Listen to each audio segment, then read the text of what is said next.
Year 2027 budget requests and identify where we are achieving the greatest returns on our investment on behalf of the American taxpayers, and how the department is realigning programs and bureaucracy to support the President's America First policy agenda. I will now recognize myself for a very brief opening statement. Mr. Secretary, I appreciate you being here today. I know that members are eager to get to their questions, so I'll be very brief. We appreciate your attendance. I can give you a foreshadowing of what you're about to experience. My Democrat colleagues are going to sit up here and say that they haven't heard from the administration. I'm going to thank you for the 30 times just in this Congress that the State Department has briefed the full committee, the subcommittee, roundtables, other times that you all have been here to brief us on a myriad of issues. I want to thank you for the over 20 briefings that you've given to Congress by yourself with General Kane, Director Radcliffe, Secretary Hegseth, and others since the start of Operation Epic Fury. Some of my colleagues in here will say that we are in a war of choice with no real threat to the U.S. I want to say to you, thank you for choosing to kill those who have been attacking and killing us for over 47 years, specifically attacking us over 350 times in the 30 months prior to Operation Epic Fury. Under senile Joe Biden, my colleagues over here voted to say use any and all means to prevent Iran from obtaining a nuclear weapon. So I want to thank you for bringing the heat to Iran, even though most of my colleagues on the left now say that Iran poses no threat. They pretend as though they have never been attacking us. I also want to thank you for the work that you've done to reset the Western Hemisphere. While you've been focused on bettering our relationships in places like Panama, Cuba, Venezuela, throughout the Gulf of America, the Biden and Blinken administration focused on funding drag shows in Ecuador and transgender operas in Colombia. I would say your work is significantly better. So I want to thank you for the substantial change in putting America first in our foreign policy. And with that, I will recognize Ranking Member Meeks for whatever he has to say. Thank you, Secretary Rubio, for being here today. 18 months ago, you inherited the most powerful diplomatic institution in the world, built on 3 pillars that have defined American leadership since World War II. I call them the 3 Ds: diplomacy, dialogue, and development.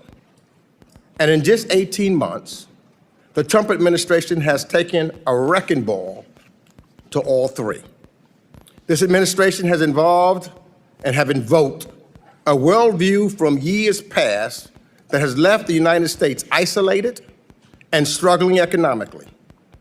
What you see is a greatest hits album of failed ideas from the last century. Tariffs, spheres of influence, attacks on civil rights and immigration, ignoring science and hoping for the best. Mr. Secretary, America cannot win the future by trying to relive the past. And your department is Exhibit A. We've seen the systematic dismantling of America's diplomatic corps. Over 100 ambassador posts sit vacant around the world. 1,300 career professionals, people with decades of expertise in energy, counterterrorism, and nuclear nonproliferation have been fired.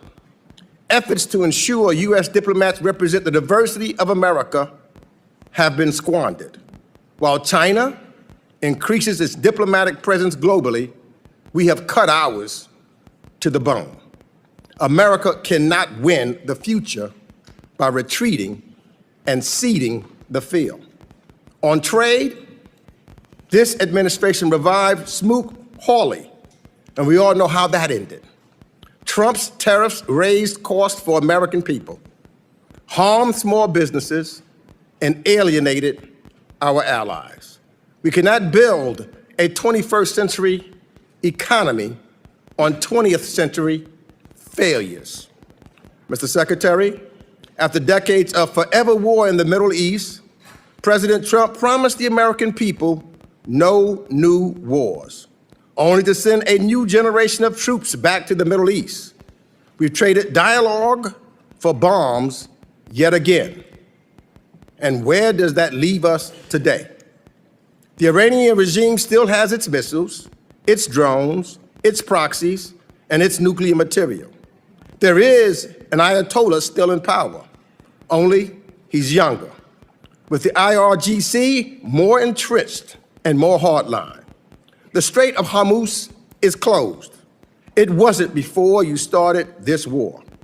It wasn't before we lost 14 American troops, before American bombs killed 168 Iranian schoolgirls, before Americans were forced to spend over $100 billion on this war.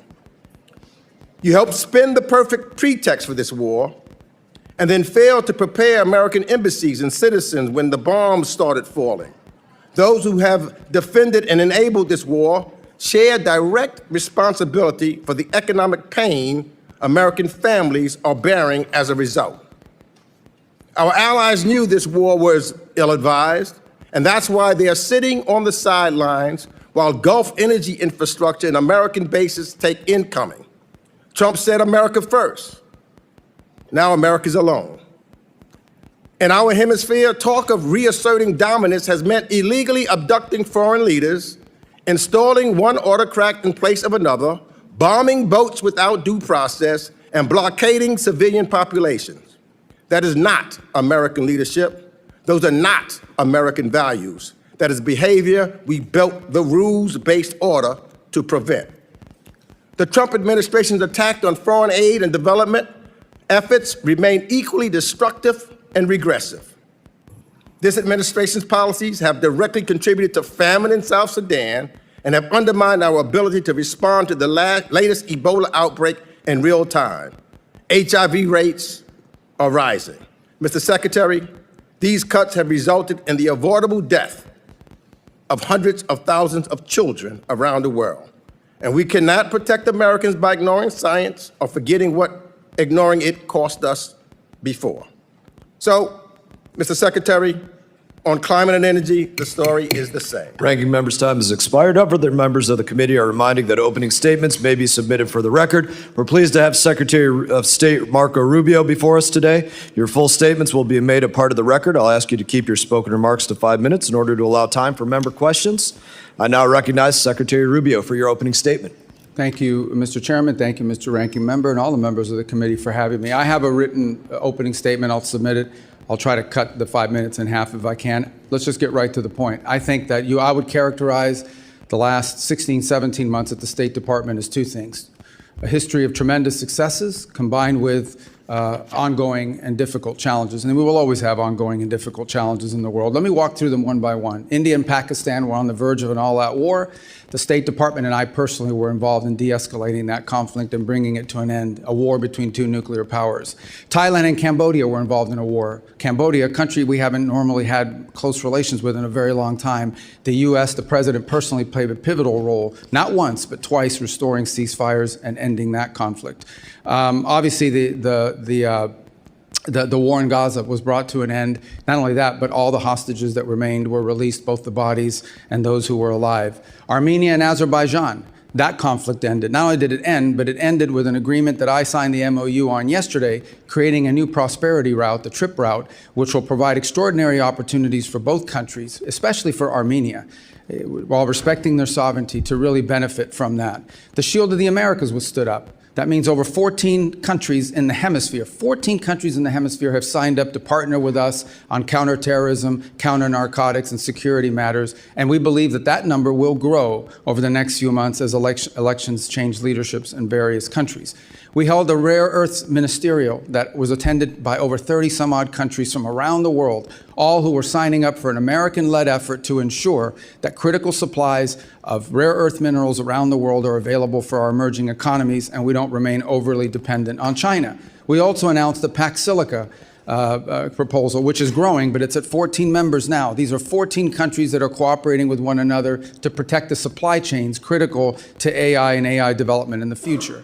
In Venezuela, we now have a functioning and open embassy. We have people traveling there for the first time. It's not where it needs to be, but it is a long ways from where it was 5 months ago and poses not nearly the threat it once posed to America's national security. We're not satisfied with where it is, but we've come a long way. We're certainly better off than we were 5 months ago.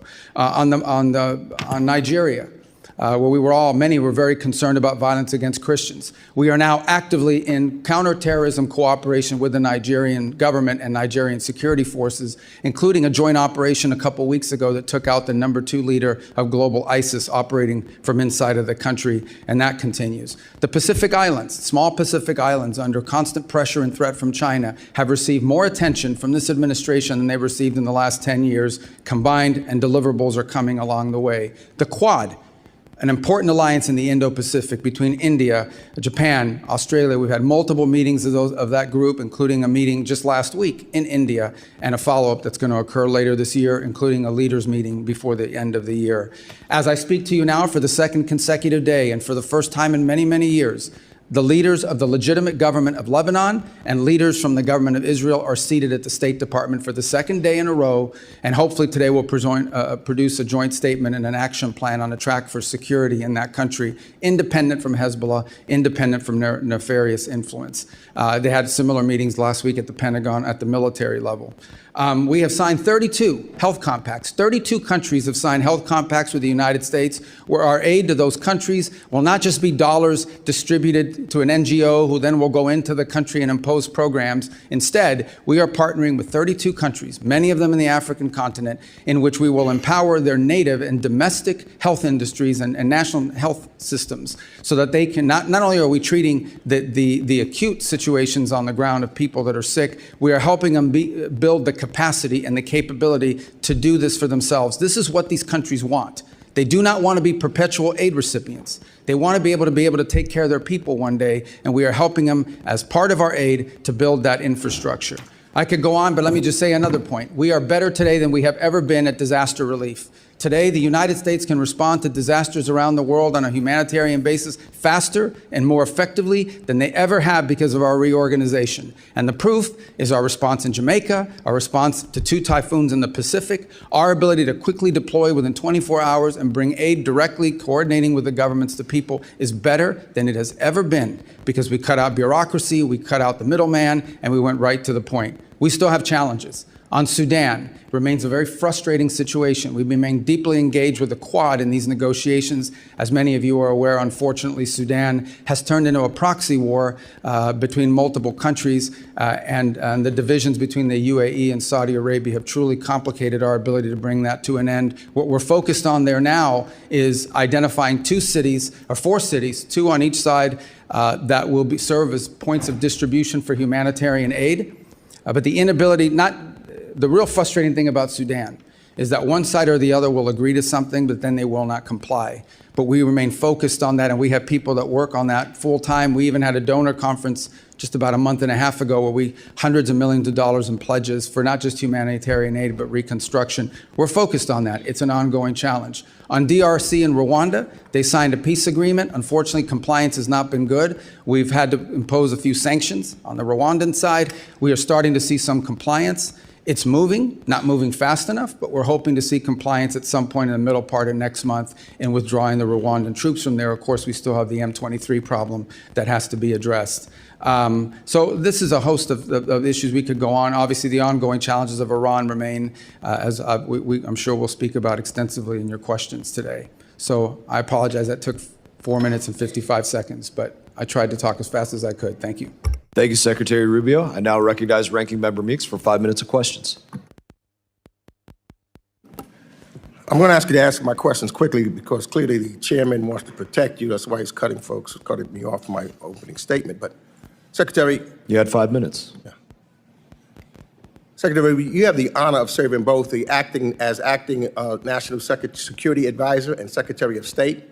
In these roles, you've played a central role in advising the President as Commander-in-Chief to launch a war against Iran, and the impacts of this choice have been significant on our allies and partners who immediately have targeted by retaliatory strikes, as well as for Americans here at home. 3 months into this war, gas and food prices are up, inflation is rising, American business owners and farmers are struggling from higher shipping and commodity costs, and yet the president said 2 weeks ago, and I quote, "I don't think about Americans' financial situation." That's a quote that should alarm every American. Americans are also rightfully concerned that while they struggle with affordability due to the war in Iran, the President of the United States is busy day trading on it. He disclosed purchases of stocks in energy and defense companies in the first quarter of this year that were made just as those companies' profits were soaring from the war in Iran. On March 23rd, the same day he reversed his threat to strike Iranian energy infrastructure, and energy stocks rose. He bought stocks then in Phillips 66, Exxon, and Chevron. Secretary, I have a few questions, and again, given the amount of time that I have, I will ask you to give me yes and no answers.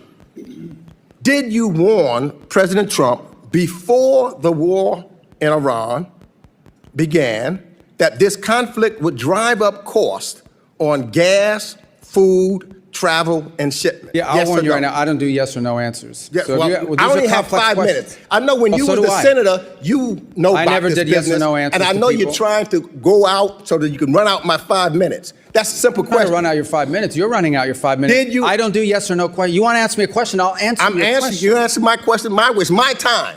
Did you?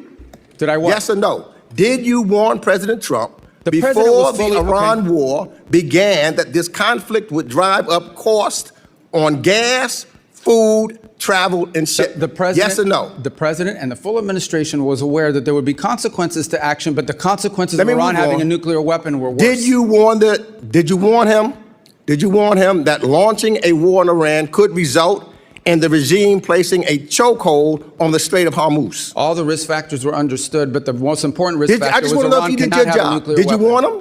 Iran If cannot you have did a warn him, nuclear say weapon. yes.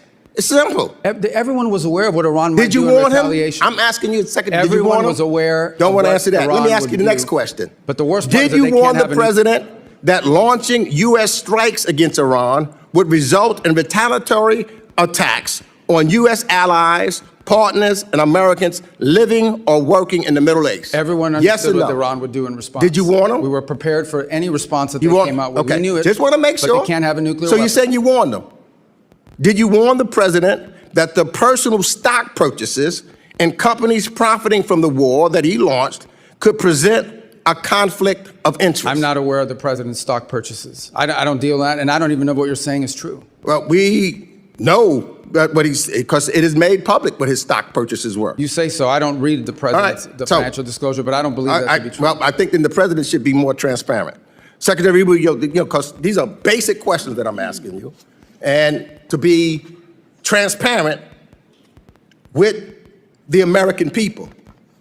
This is what this is all about, the transparency.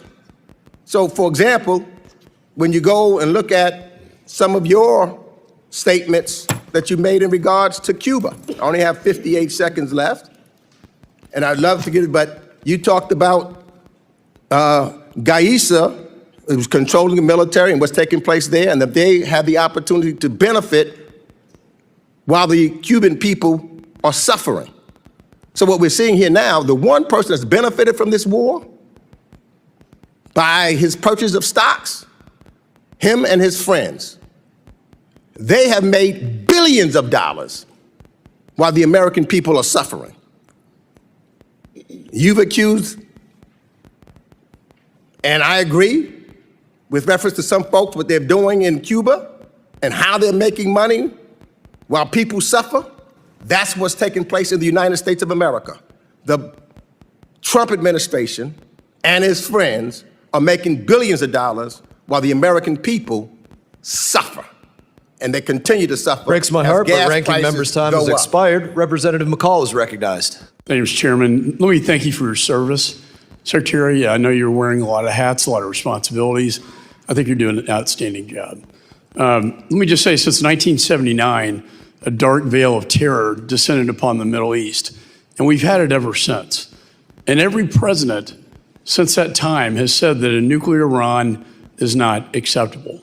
And every Congress has said that. In fact, last Congress, when I was chairman of this committee, I passed a resolution that said that a nuclear Iran was unacceptable and that the U.S. must use any means necessary to prevent them from obtaining a nuclear weapon. The vast majority of Democrats voted for this. Almost all Republicans. It passed the House floor, a resolution stating that that is not acceptable. We've had a lot of talk in these Congresses and prior administrations, a lot of talk, but we haven't had a whole lot of action. Your administration, you, sir, and the president have taken action on this very dire, dangerous situation we find ourselves in with Iran obtaining a nuclear weapon. I also want to applaud you for your efforts in this Western Hemisphere. A free Venezuela, a free people, possibly one day a free Cuba. And people don't realize Iran is in this hemisphere, and Russia is in this hemisphere, China is in this hemisphere. This is all kind of tied together in a coherent foreign policy strategy that I see. So I want to give you the time, sir, to respond to that because, again, all talk and no action. But you, sir, have put this into action. Thank you. Well, let me just, before I address that, the ranking member made accusations against the president, which I've never heard before, but number one, are completely false. Not once. Just to be clear, not a single time, not even for a millisecond, has the president ever discussed his personal economics in relations to war or any public policy that he's made for that matter. And I've been in every one of his foreign policy meetings for the most part. As to your point, what we need to understand is exactly what you just said. It's not just that we say they can't have a nuclear weapon. Everyone says they can't have a nuclear weapon. The Chinese say they can't have a nuclear weapon. The Russians agree they couldn't have a nuclear weapon. But at a point, you have to do something about it. What Iran was trying to do was build a conventional shield of drones and missiles and a navy and capabilities. At some point, they would say to the world, now we're going to get a nuclear weapon, and you can't do anything about it because we have so many weapons and so many drones and so many naval vessels that the price we will inflict on you for trying to do something about it makes us untouchable, makes us immune. And the president was not going to allow them to build a conventional shield behind which they can develop their nuclear program. Today, the Iranian Navy sits at the bottom of the sea. They do not have a Navy. It no longer exists. They have no Air Force either. Their missile launchers have been significantly degraded. Their defense industrial base has suffered upwards of 80 to 90% of attrition. It will take years for them to rebuild it. Those are facts. That is the reality. That was the purpose of Epic Fury. It achieved its purpose in degrading that conventional shield. And it has brought them to the negotiation table that hopefully will lead to the point where Iran will give up its enrichment ambitions, will turn over the highly enriched uranium, will stop sponsoring terrorism around the world. You know, and I think the goal should be the fulfillment of the Abraham Accords. We know why October 7th happened, because Israel and Saudi were getting very, very close, and in Iran's perspective, dangerously close to a normalization agreement. And what did Iran do? They lit up their proxies. They lit up their proxies to stop that from happening. I do foresee a free Iran. I do foresee a free Venezuela and a free Cuba, but you have to start somewhere. And I think we're taking the steps so that future generations will thank us for these actions.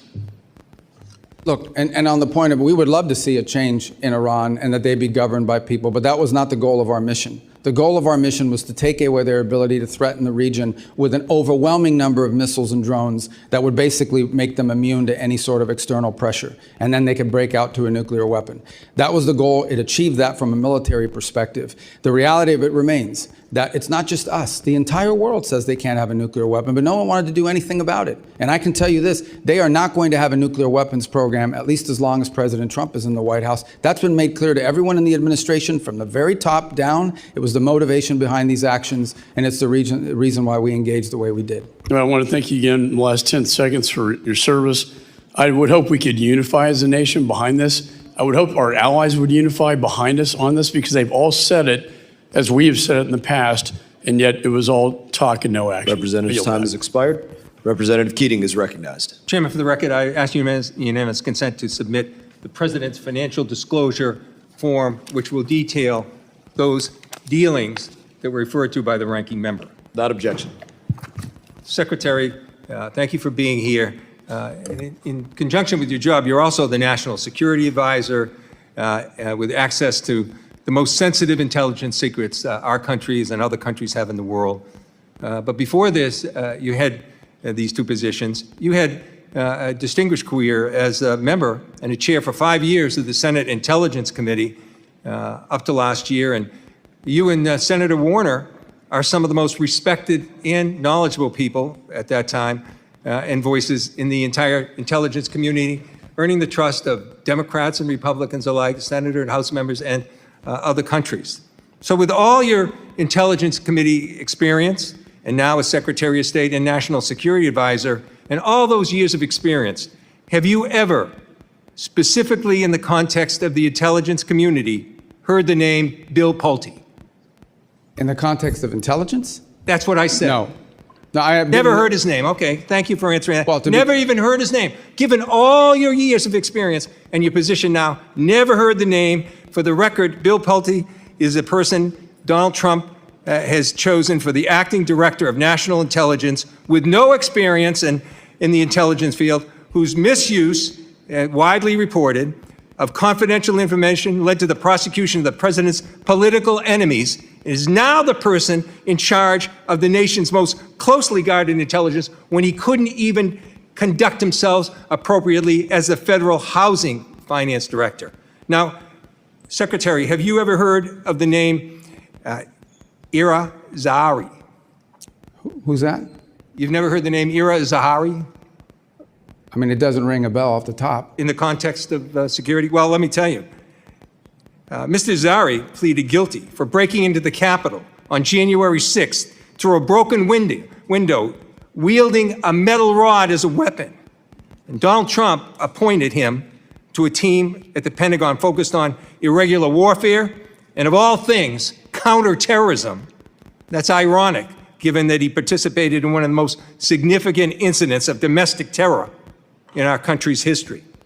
I think it's shameful, the people that are being appointed, and I think it's also shameful, some of the people that have been fired. Now, I want to move to Iran, because given your nuclear and intelligence background, which is extensive and appreciated and respected, I'm sure you're aware that Ukraine, the country at the time with the third largest nuclear arsenal, peacefully turned over their nuclear weapons in conjunction with the Budapest Memorandum, and in exchange for the U.S. commitment to defend Ukraine if it ever came under threat.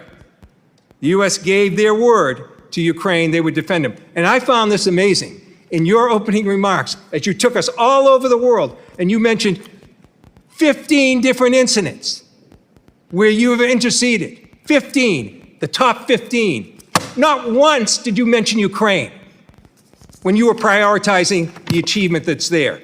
Now let me go on. Tried to stay under Let 5 me go minutes. on. Oh, you tried to stay, yeah, please. Well, I It's can not answer funny. that. It's not funny, Secretary. Now, What's not funny in is Iran that- now, Well, you don't. in this is Iran when you now, can't even I answer reclaim questions my here. time. I reclaim my time, Mr. Chairman. You He's guys make interrupting these me. statements and no one He can is respond. interrupting me. Do something about it. I'm doing it. I'm asking you to reclaim those seconds back. No. Now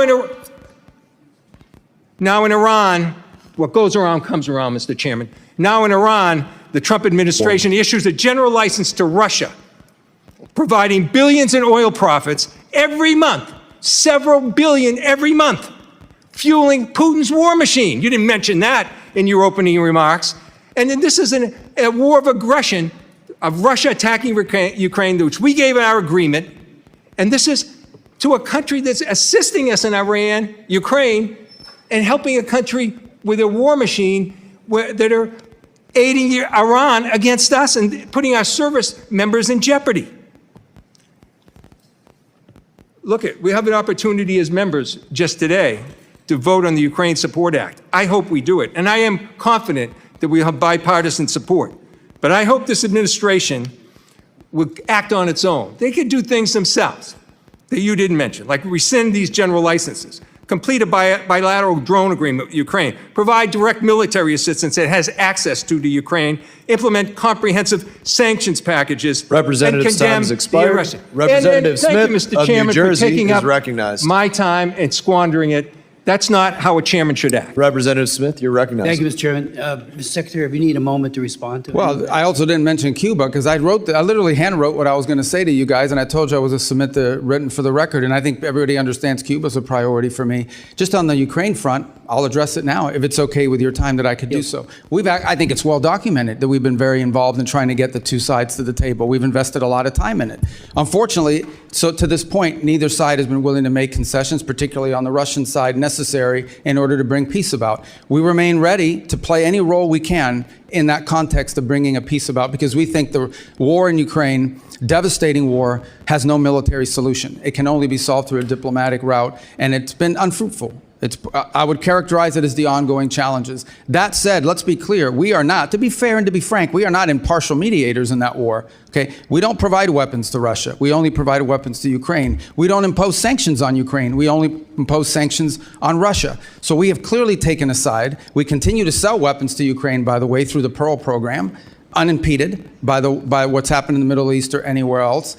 And look, we'd love to see that come to a negotiated settlement. As of right now, the prospects don't look great that either side is prepared to make the concessions necessary in order to reach an agreement. But we stand ready, and we've engaged and invested a tremendous amount of high-level time on that conflict over the last year. I think it's a source of frustration for the world. Hopefully this year will bring better news. I don't have any news for you on that front today, but we are ready. As I've expressed to both sides repeatedly, we're ready to step in and play whatever positive role we can to bring that devastating and escalating war to an end. Mr. Secretary, thank you very much. And just let me say, Claire and Sebastian Lai and all of us are deeply grateful to you and the president for everything you tried to do to get Jimmy Lai out. Obviously, it's an ongoing concern, and I know you will continue to push for that. But I know you did everything. The ball was in Xi Jinping's court, and he unfortunately erred on the side of continued incarceration of that great human rights defender. But thank you for that. Let me say on the Iran deal, I remember sitting right here and on the floor of the House talking about how egregiously flawed the deal was 10 years ago when the Ayatollah was able to get the language dealing with ballistic missiles out of it because he said it would be stupid, his words, and then they built ballistic missiles like never before. On them never having, Iran never having a nuclear weapon, let's not forget that the agreement was in effect until October of this past year. Other nations were still a part of it, and yet they were building a capacity to create nuclear weapons and to use them, and the MAD theory does not apply to them, as we all know. Unlike Russia, Soviet Union in the past, even China, they don't want to be destroyed.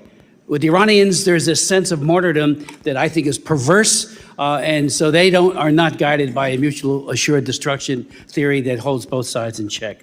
Let me just say, too, on the Nigeria, thank you for what you've done there with not just CPC, but the most recent taking out of some of the worst terrorists who are slaughtering Christians, and the numbers continue, but I know you're engaging very, very aggressively there. On the DRC-Rwanda conflict, thank you for sanctioning some of the top people who are committing atrocities, and that just happened a couple of days ago, yesterday, for sure. That shows that commitment there. And on even the Armenian-Azerbaijan, I've been working on Nagorno-Karabakh and Azerbaijan and Armenia for 30 years. They often called Nagorno-Karabakh the frozen conflict because nothing would ever happen. You guys stepped in, and the president stepped in and got a peace treaty. I mean, I've met with Aliyev in Baku on 2 occasions. He was totally unwilling to admit to the human rights abuses that he was engaging in, especially as it relates to Nagorno-Karabakh and the Armenians. You've come up with a solution. Thank you for that. And anything you want to speak to on the DRC or Rwanda or any of these issues, appreciate everything you're doing for this country. There's a full plate of horrible things happening, and we're so grateful you're at the helm. Please. Oh, well, I just on DRC Rwanda, I would say, because just to elaborate on that a little further, as you know, we had an agreement signed and the compliance was not good in that regard. But to be fair, and I know that some other people disagree with this assessment, but we believe it's pretty accurate on the Rwandan side.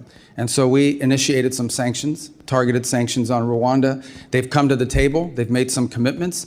They are complying with the commitments, maybe not at the rate or speed that we'd like them to, but there's been some compliance on pulling back of troops. What we'll watch very closely, of course, is we don't want to see Rwandan troops change uniform into M23 uniforms and claim that they've pulled out. We got to watch that very carefully. And we also have to deal with the M23 issue there. But those are both DRC, Rwanda, and Sudan are two areas we remain very engaged in trying to find a solution to.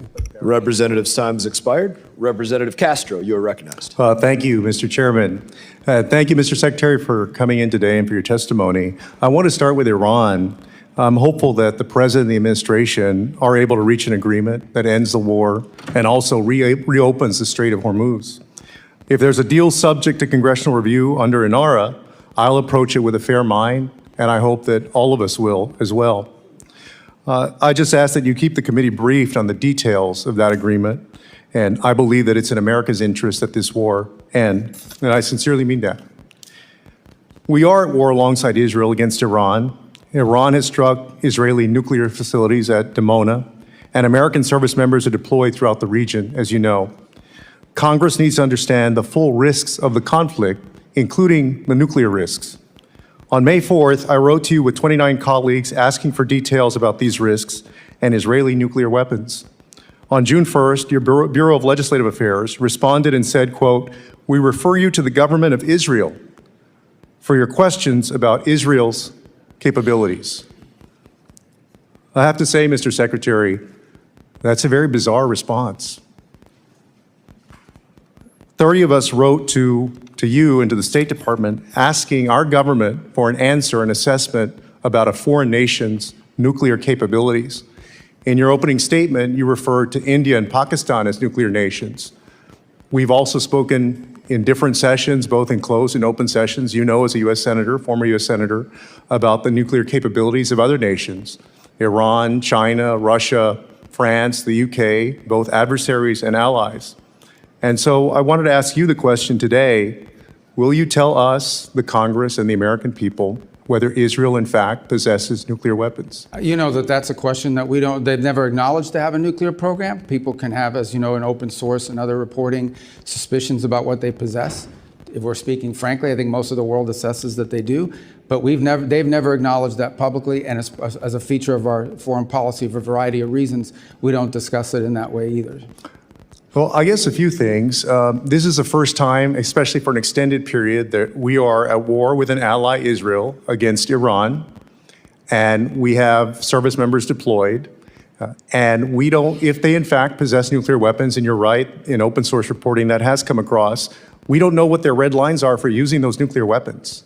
And so I guess I'm shocked that our government wouldn't make an effort to know, to understand, and then to give our oversight body the information that we need to make decisions about the war as well. That's a fair observation, and I would answer that if perhaps you make that request and you're open to it being answered in a different setting other than a public Classified letter. setting? A classified setting? Yes, and both classified and sensitive. And if we could, I think you would get a better response to your question if the context in which it was answered were framed differently than a public letter for a variety of reasons. If we're being mature and grown up here, I mean, foreign policy, and I know that you are, and from the tone of your question, it's clear that it's a serious question. These things require delicate balancing acts between different equities, but I think you can get probably a more fulsome answer if we were to be able to respond to that inquiry in a different context, if that makes sense. Mr. Secretary, I'll certainly take you up on that, and I appreciate your answer. Thank you for that. I have another question on Lebanon. The President and you are working to end this war with Iran, and according to reporting at least, one of the main sticking points is Israel's continuing military campaign in Lebanon against Hezbollah, which the President has called on Israel to stop.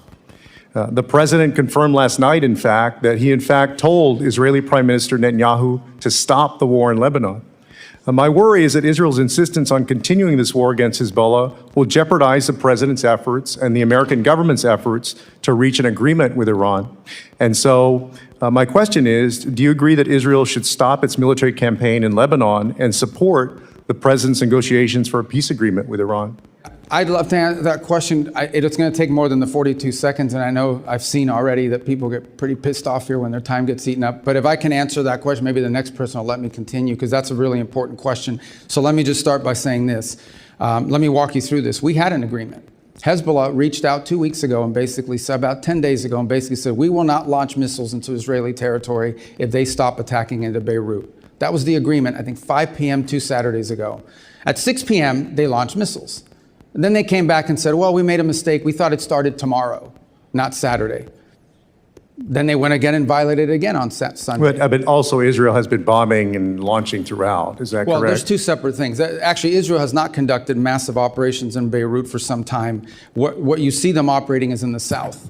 And what they are, what we've always said, and it's part of the joint statement, we've always said is Israel has a right to act in its defense. So as an example. Well, but so then why did the president have to tell Israel to stop Time has anything? expired. Representative Wilson is recognized. Thank you, Mr. Chairman. Indeed, Mr. Secretary, I want to thank you and recognize that we appreciate the U.S.-Israel alliance, and we appreciate very much the response that's being done against 1,100 missile attacks that have come out of Lebanon, as you've just identified correctly, and they need to know that, and how they don't know that, I don't know. But any attacks that are done by Israel are in response, not initiated. With that in mind, you are serving at a historic time with successive dictators on the run. Dictator Assad of Syria has fled to Moscow. Dictator Maduro of Venezuela is incarcerated in Manhattan. Dictator Khomeini of Iran has been eliminated, joining the 40,000 Iranians he murdered this year. As chairman myself of the Helsinki Commission for Security and Cooperation in Europe, you have achieved unprecedented unity in Latin America, supporting the liberation of Venezuela and soon Cuba. You have achieved historic unity across the Middle East of all countries supporting American efforts, except for the Republic of Georgia, to oppose Iran and its nuclear capabilities. And in Europe, NATO and the EU are united as never before, promoting defense increases for peace through strength to indeed promote Ukraine victory over war criminal Putin. With that in mind, another region is the South Caucasus, which is critical of the opportunity for the Trump route that you've achieved with Prime Minister Pashinyan of Armenia and President Aliyev of Azerbaijan. What a great achievement that is. With that in mind, though, the pro-Iranian regime and the Chinese Communist Party supported Georgian Dream government, which is illegitimate, threatens American access. There was a rigged election in Georgia. With that in mind, they're facilitating the Islamic Revolutionary Guard and evading sanctions to Tehran. What do you believe should be done to address the rapidly expanding radicalization promoted by the Georgian Dream government in the Republic of Georgia? Let me, if I may, I want to answer the Georgia question. You do Can I all the steal above. 30 seconds of your time to finish the answer to all the Representative above. Castro? So on Georgia, you're right. Everything you've just outlined is our pre-existing concern. Since that time, they have made some steps indicating to us that they want to improve their relations with the United States. We've outlined to them what that would take and what that would require. We've received some positive responses. And so our hope is that we can see a change of trajectory in the case of Georgia from where it is today. We obviously understand all the things you've just laid out as being pre-existing problems for us. They've asked us, what will it take to have a better relationship with the United States? We've responded, and hopefully we can build on that basis and perhaps change the trajectory, not just of our relationship with Georgia, but of their behavior. Is it okay if I just take 30 seconds of your time? I apologize. So on the strikes that you're referring to, here's what happens in the South. I'm just going to speak colloquially as best I can. The Israelis see Hezbollah moving around, maybe even launching a missile from the south, and they action it in defense. They go after it in the southern portion. And that's what we're seeing in many cases is these defensive strikes. What they're increasingly doing is taking more territory in the south to deny them launching space. Because understand, these rockets are being launched into northern villages and cities in Israel, and populations can't even return to their homes as a result of it. In the case of what happened the other day, the following was happening. We had indications, multiple indications, that Israel may be considering conducting anti-Hezbollah strikes inside of Beirut. And at that moment, we had reach out from the Lebanese authorities saying that Hezbollah had contacted them and said, if Israel doesn't strike Beirut, that they would stop launching missiles into Israeli territory. That's the message we got, and that's what the president pursued and said, okay, I had this outreach. If you won't do these strikes in Beirut, they'll stop launching against you in northern Israel. Unfortunately, within an hour or two of that conversation, they launched 2 waves of rockets from Hezbollah against Israel in Israeli territory. So it's an ongoing challenge. I think one of the reasons why we're engaged in these talks between Lebanon and Israel is understanding that Hezbollah is not just an enemy of Israel. Hezbollah is an enemy of Lebanon. They are an enemy of the Lebanese government. They have called for the overthrow of the Lebanese government. When Lebanon expelled the Iranian ambassador, he refused to leave. He said, I'm not leaving. You can't expel me. Hezbollah is protecting me.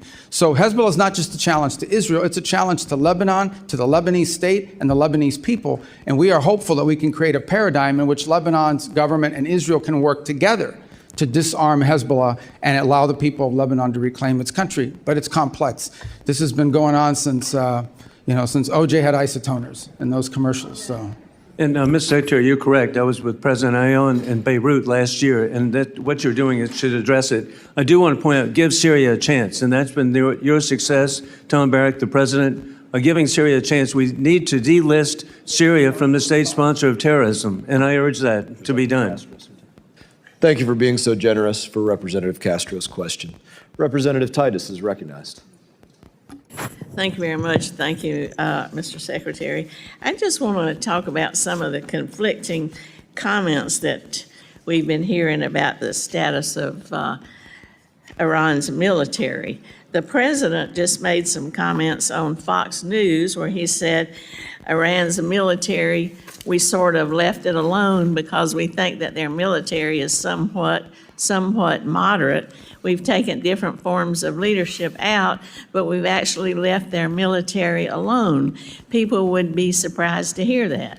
Well, I'm very surprised to hear it because we've had Secretary Hegseth say repeatedly that Epic Fury decimated Iran's military and rendered it combat ineffective for years to come. You've said the Iranian Navy's at the bottom of the sea and they have no Air Force either. Well, which is it? You're the Secretary of State and the National Security Advisor. If you can't tell us if the military's decimated or not, is it at the bottom of the sea? Was it left alone? This is a major point I think Congress needs clarity on. Okay, thank you. Fair question. Let me address both of them. The first is on the military. I think there's a difference between the military's hardware and capabilities and the individuals involved in the military. As you know, the Iranians suffered tremendous losses in personnel, and that includes top leadership of the IRGC and other elements of their government. What the president is alluding to is that there are certain individuals in the Iranian regime who have indicated both directly and indirectly a willingness to approach the future perhaps a little different. Not ideal. I'm not telling you, look, everybody talks about moderates in Iran. There are no moderates. There are radicals and super radicals, okay? That's been our view of it. But there are some of them that believe that they actually need to do a deal because their economy is in shambles. And so I think what the president is alluding to is that there are some individuals involved in the negotiations and in elements of their government, including some in elements of their military that are more open to a deal than other. As far as the Navy is concerned, yeah, they have no Navy. What they have remaining is a bunch of small crafts, I would call them Boston whalers with machine guns. And these things are harassing ships. And these are the ones that go after, in some cases, they drop mines off the back of them, or they try to harass shipping with swarms. They are unable to form swarms the way they once did. They are primarily now threatening shipping through the use of one-way attack drones. But their Navy, which you would consider a Navy with naval vessels that can actually conduct naval operations, is non-existent at this point. So is the war still on or is the war off? Well, Epic Fury has concluded. What you're seeing reports of, including last night, is the following. A ship will go through the route, particularly both the northern and southern route of Hormuz. Those ships will come under attack. The U.S. will respond to that attack by shooting down those drones that are trying to sink a commercial civilian vessel illegally and unlawfully.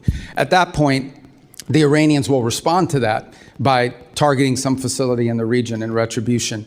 On occasion, in order to protect our own forces, we don't just strike the drones, we strike the people who launch those drones. These are completely defensive in nature, but they are happening in response to an Iranian action. If they don't shoot at those ships, we don't shoot.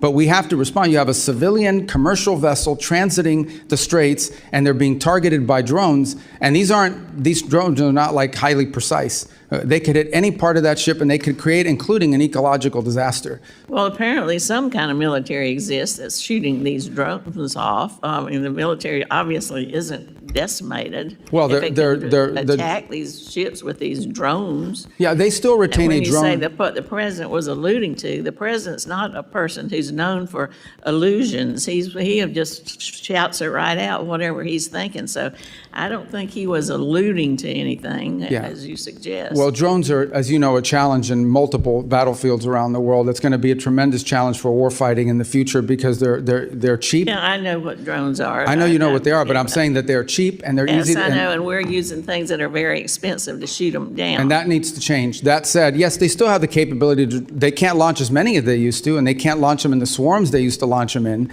but they still retain that capability. Okay. Well, let me just ask you a quick question about something that Ambassador Barrack said, changing the subject a little bit. He compared Israel to Hezbollah, for one thing. That was a pretty concerning comparison. But also he said Turkey should join the F-35 program.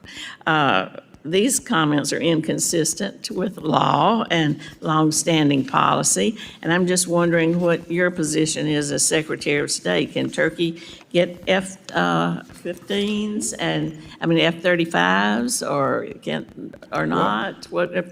We seem to be helping the bad guys and not the good guys. Well, as I'm sure you're aware, Turkey actually was in the F-35 program. The reason why they can't get them is because they purchased the S-400 system That's right, from the they Russians. still have those, and they're still under mandatory sanctions because Correct. of So that. as you know, that's governed by statute. Okay, or not? Well, right now we don't have that choice because it's governed by statute, both provisions of the NDAA and the Ambassador statute. out there saying that. Well, Representative's time has expired.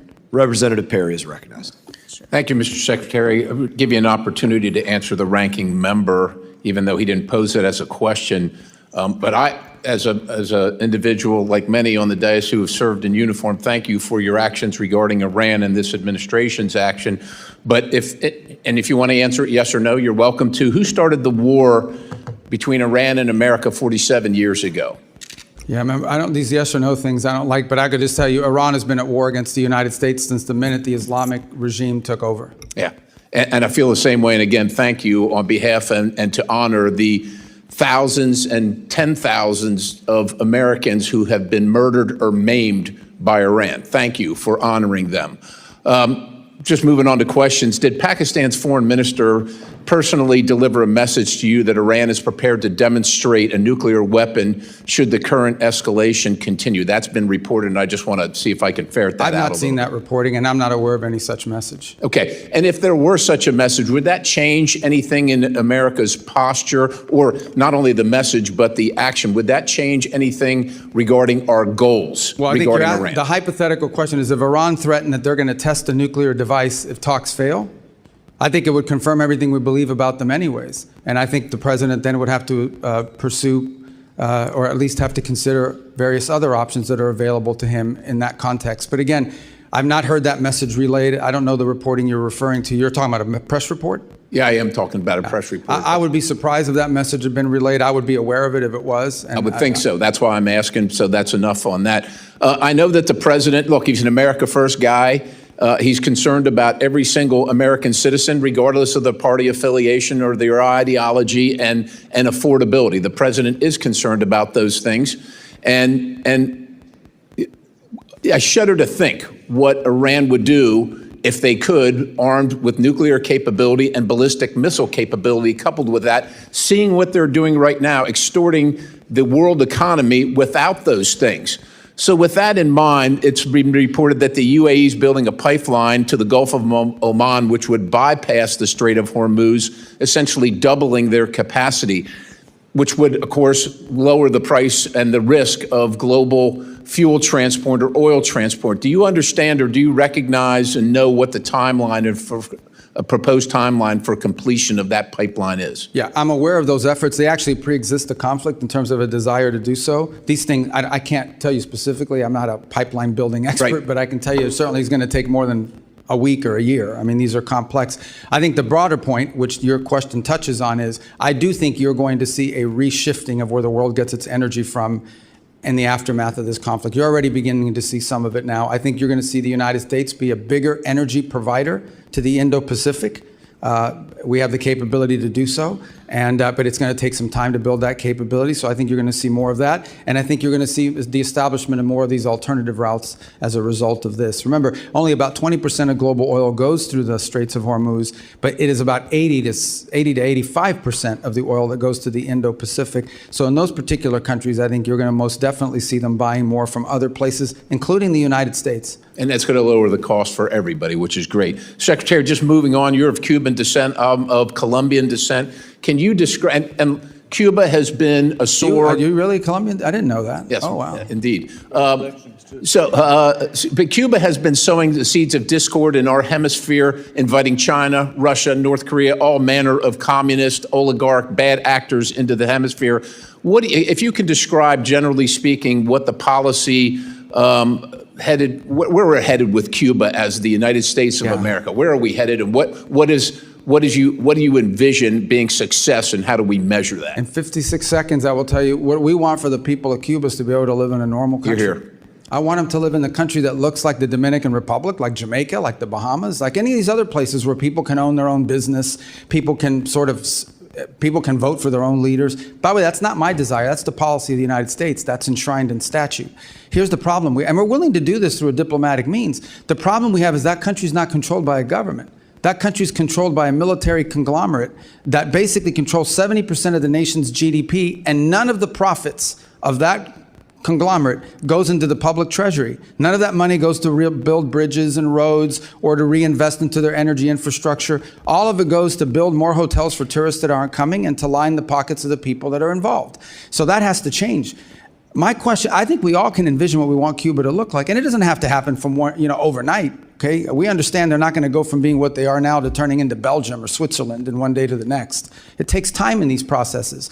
I just don't believe, frankly, at this point, given everything we've seen, that the people in charge of that conglomerate and of that government are capable of making these reforms, at least not yet. Their mindset isn't there. Their incentives aren't there. They have spent, 60-something years waiting us out and holding on, and I think they can still get away with it, and they can't, and they won't be able to. Time has expired. Representative Lieu is recognized. Thank you, Secretary Rubio, for being here today. You have been at multiple meetings with President Trump. In a moment, I'm going to show you a video of one of these meetings.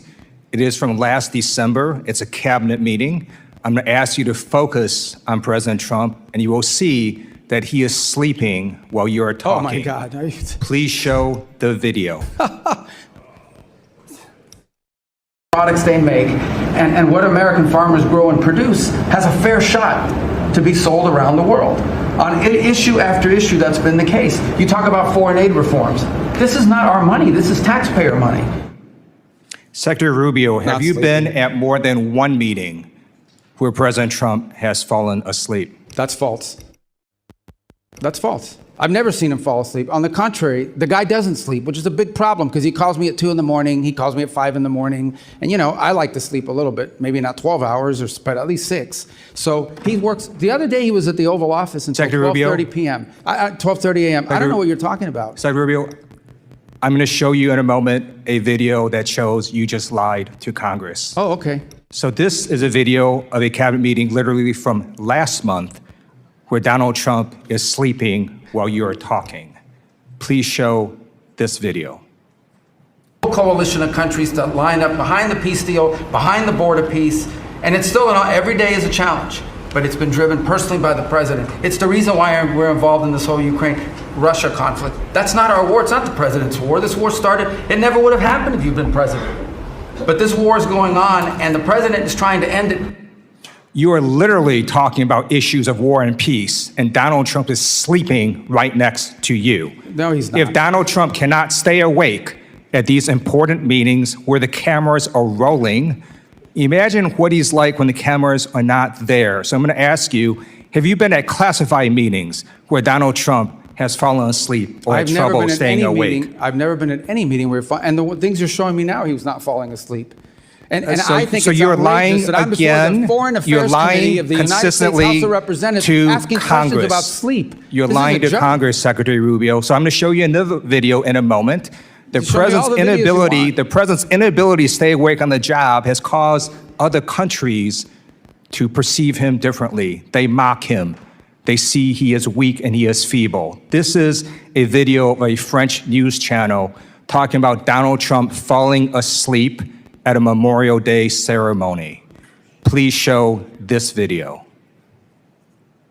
Well, Mark, a video that appears to show Donald Trump falling asleep at a Memorial Day ceremony this Monday has been circulating heavily online. And internet users have a lot to say about it. It's also reignited rumors about the state of the US president's health. Now, in the video, social media users say that Trump is fighting sleep whilst he listens to the speech given by Defense Secretary Pete Hegseth, and that his eyes appear to be closed for a large portion of the ceremony. Now, we need to remember here that this is a ceremony to honor and remember those US military personnel who have died while serving in the armed forces. And the idea that Trump was asleep at a somber ceremony like this, well, that has triggered outrage online.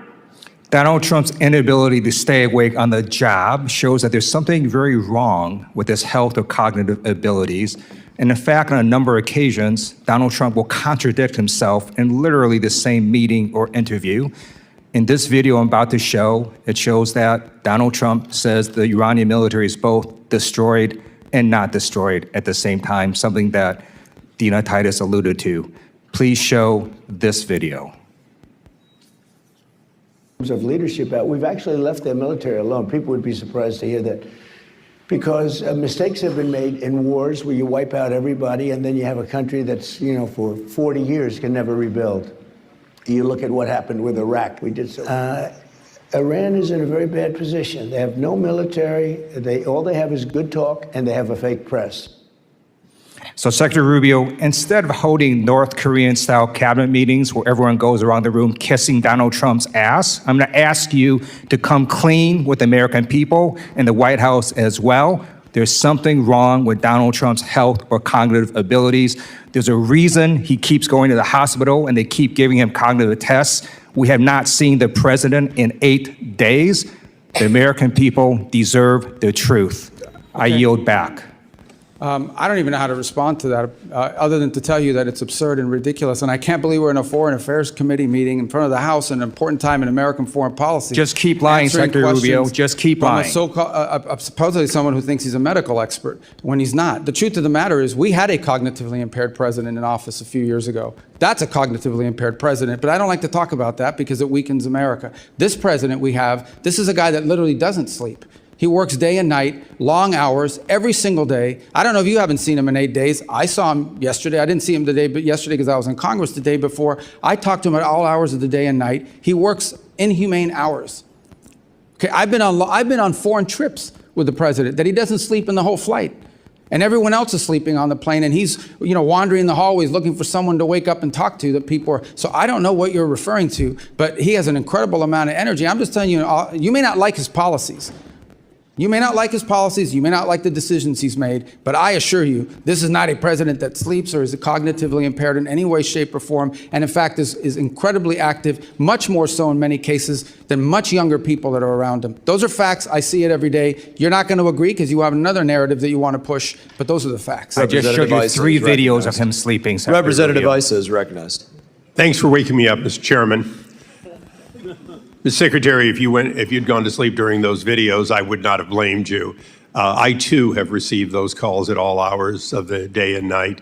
I'm, like you, aware that the president works harder than any other person here in Washington. But moving along, a number of things have been said that I find just incredible. First of all, the whole question on whether or not we support Lebanon and whether or not we support Israel. Is there any real contradiction between what Israel is trying to accomplish and what your aid to the Lebanese armed forces over decades is trying to accomplish? Contradiction? Is there any light between those two efforts? They're aligned. What we would like to see is a Lebanese armed forces with the strength and the capability to disarm Hezbollah and reclaim the entirety of the country on behalf. The country should only have one armed forces. It shouldn't have an armed political party, which is what Hezbollah is, and then the LAF, the Lebanese Armed Forces. So and the Lebanese want that too. And that's what we work very closely with them on, and that's what our engagement with the Lebanese is about. And Mr. Secretary, just for the record, in one of the last times I was in Israel, I asked Prime Minister Netanyahu if we should cut off aid, as some have said, to Lebanon. He said, to Lebanese armed forces, he said, no, give them more. Give them what they need to take back their country. So I do believe that we couldn't be more aligned with the efforts of Israel and the present government of Lebanon. Moving along, you did a great job of going around the world and outlining the mess that was left to you as you pick each of them up. One that you didn't touch on that I'm concerned about is actually a democratic one, which is the democracy of South Korea has taken a strong bent to the left, opening up more avenues toward China and, in fact, beginning to oppress many of our companies, including Meta, Coupon, and others. Can you tell us what can be done and what this committee should do with countries who, through democratic means, are beginning to become anti-U.S.? Right. So there are a couple points I would make. The first is that, and this is the unique aspect of dealing with democracies, and we see it in our hemisphere quite often. Sometimes in a democratic country, they will elect leaders that are friendlier to U.S. national interests, such as what we have now in Japan. And sometimes they will elect leaders that have a different perspective. We respect the sovereign choice of the people of that country. That's a legitimate election. That's who they chose. In those instances in which a democracy and their elected leaders are taking positions that run contrary to the national interests of the United States, it doesn't mean we want to overthrow the government or get rid of the government because it's a democratic government. It simply means we have to engage them in the fact that they are doing things that are irritants to our national interests. You point to some of our companies. Our companies aren't just facing challenges and, I would say targeting in South Korea. They're facing it throughout Europe. And the European Union, as an example, is targeting our technology companies and conducting what we believe is unfair. So I think this becomes a feature of our engagement with South Korea, even as we have things that we're strategically aligned on. These are areas we've expressed and I think have, frankly, impacted our ability to conclude a trade agreement with them because of some of their behavior towards American companies. Iran obviously was going to dominate a part of today, and I'd like to close my questioning with a question for you. In 1979, if my math is correct, you were 8 years old when they took our embassy and then lied about it, claimed it was students doing it. That's 47 years ago, has been said many times. Is it fair to say that President Trump, no matter what the people on the other side of the aisle want to say, is not in the 60th or 70th day of action, but in fact in the 47th year of an ongoing war with Iran that has spread to Yemen, to Lebanon, and even to South and Central America? I think I would start, well, absolutely, first of all, with Hezbollah. Hezbollah is an agent of the Iranians, and they've carried out terrorist operations around the world, including the recent anniversary of what they did in Argentina, the Jewish Center. But let's not forget those IEDs that were used to maim and kill our troops in Iraq were all innovated by Soleimani and the IRGC, which strongly supported that. Let's not forget that we have these Iranian proxy militias operating inside of Iraq that as recently as 2 months ago kidnapped an American journalist. And let's not forget that there are people that are both charged and convicted in the United States for participating in Iranian assassination plots against the president and against other former and current government leaders. So we've been facing this from Iran for 47 years in a variety of ways, some more open than others. Thank you. And Mr. Chairman, I ask unanimous consent that the Wall Street Journal article entitled "South Korea Takes a Hard Left Turn Against America" be placed in the record. So ordered. Thank you. I yield back. Without objection. Representative Jacobs is recognized. Thank you, Mr. Chairman. Mr. Secretary, good to see you. I'd like to talk about the war in Iran. Yesterday, in your Senate testimony, you told Senator Booker that the war in Iran is over. This is news to me. It's also news to my 2,500 constituents, Marines, San Diego Marines in the Middle East off the coast of Iran, the other of my constituents who are deployed there, and the thousands more of my constituents who have 48-hour deployment notices whose families are still very concerned. But okay, I will take you at your word. If the war is over, I have a simple question. Who won?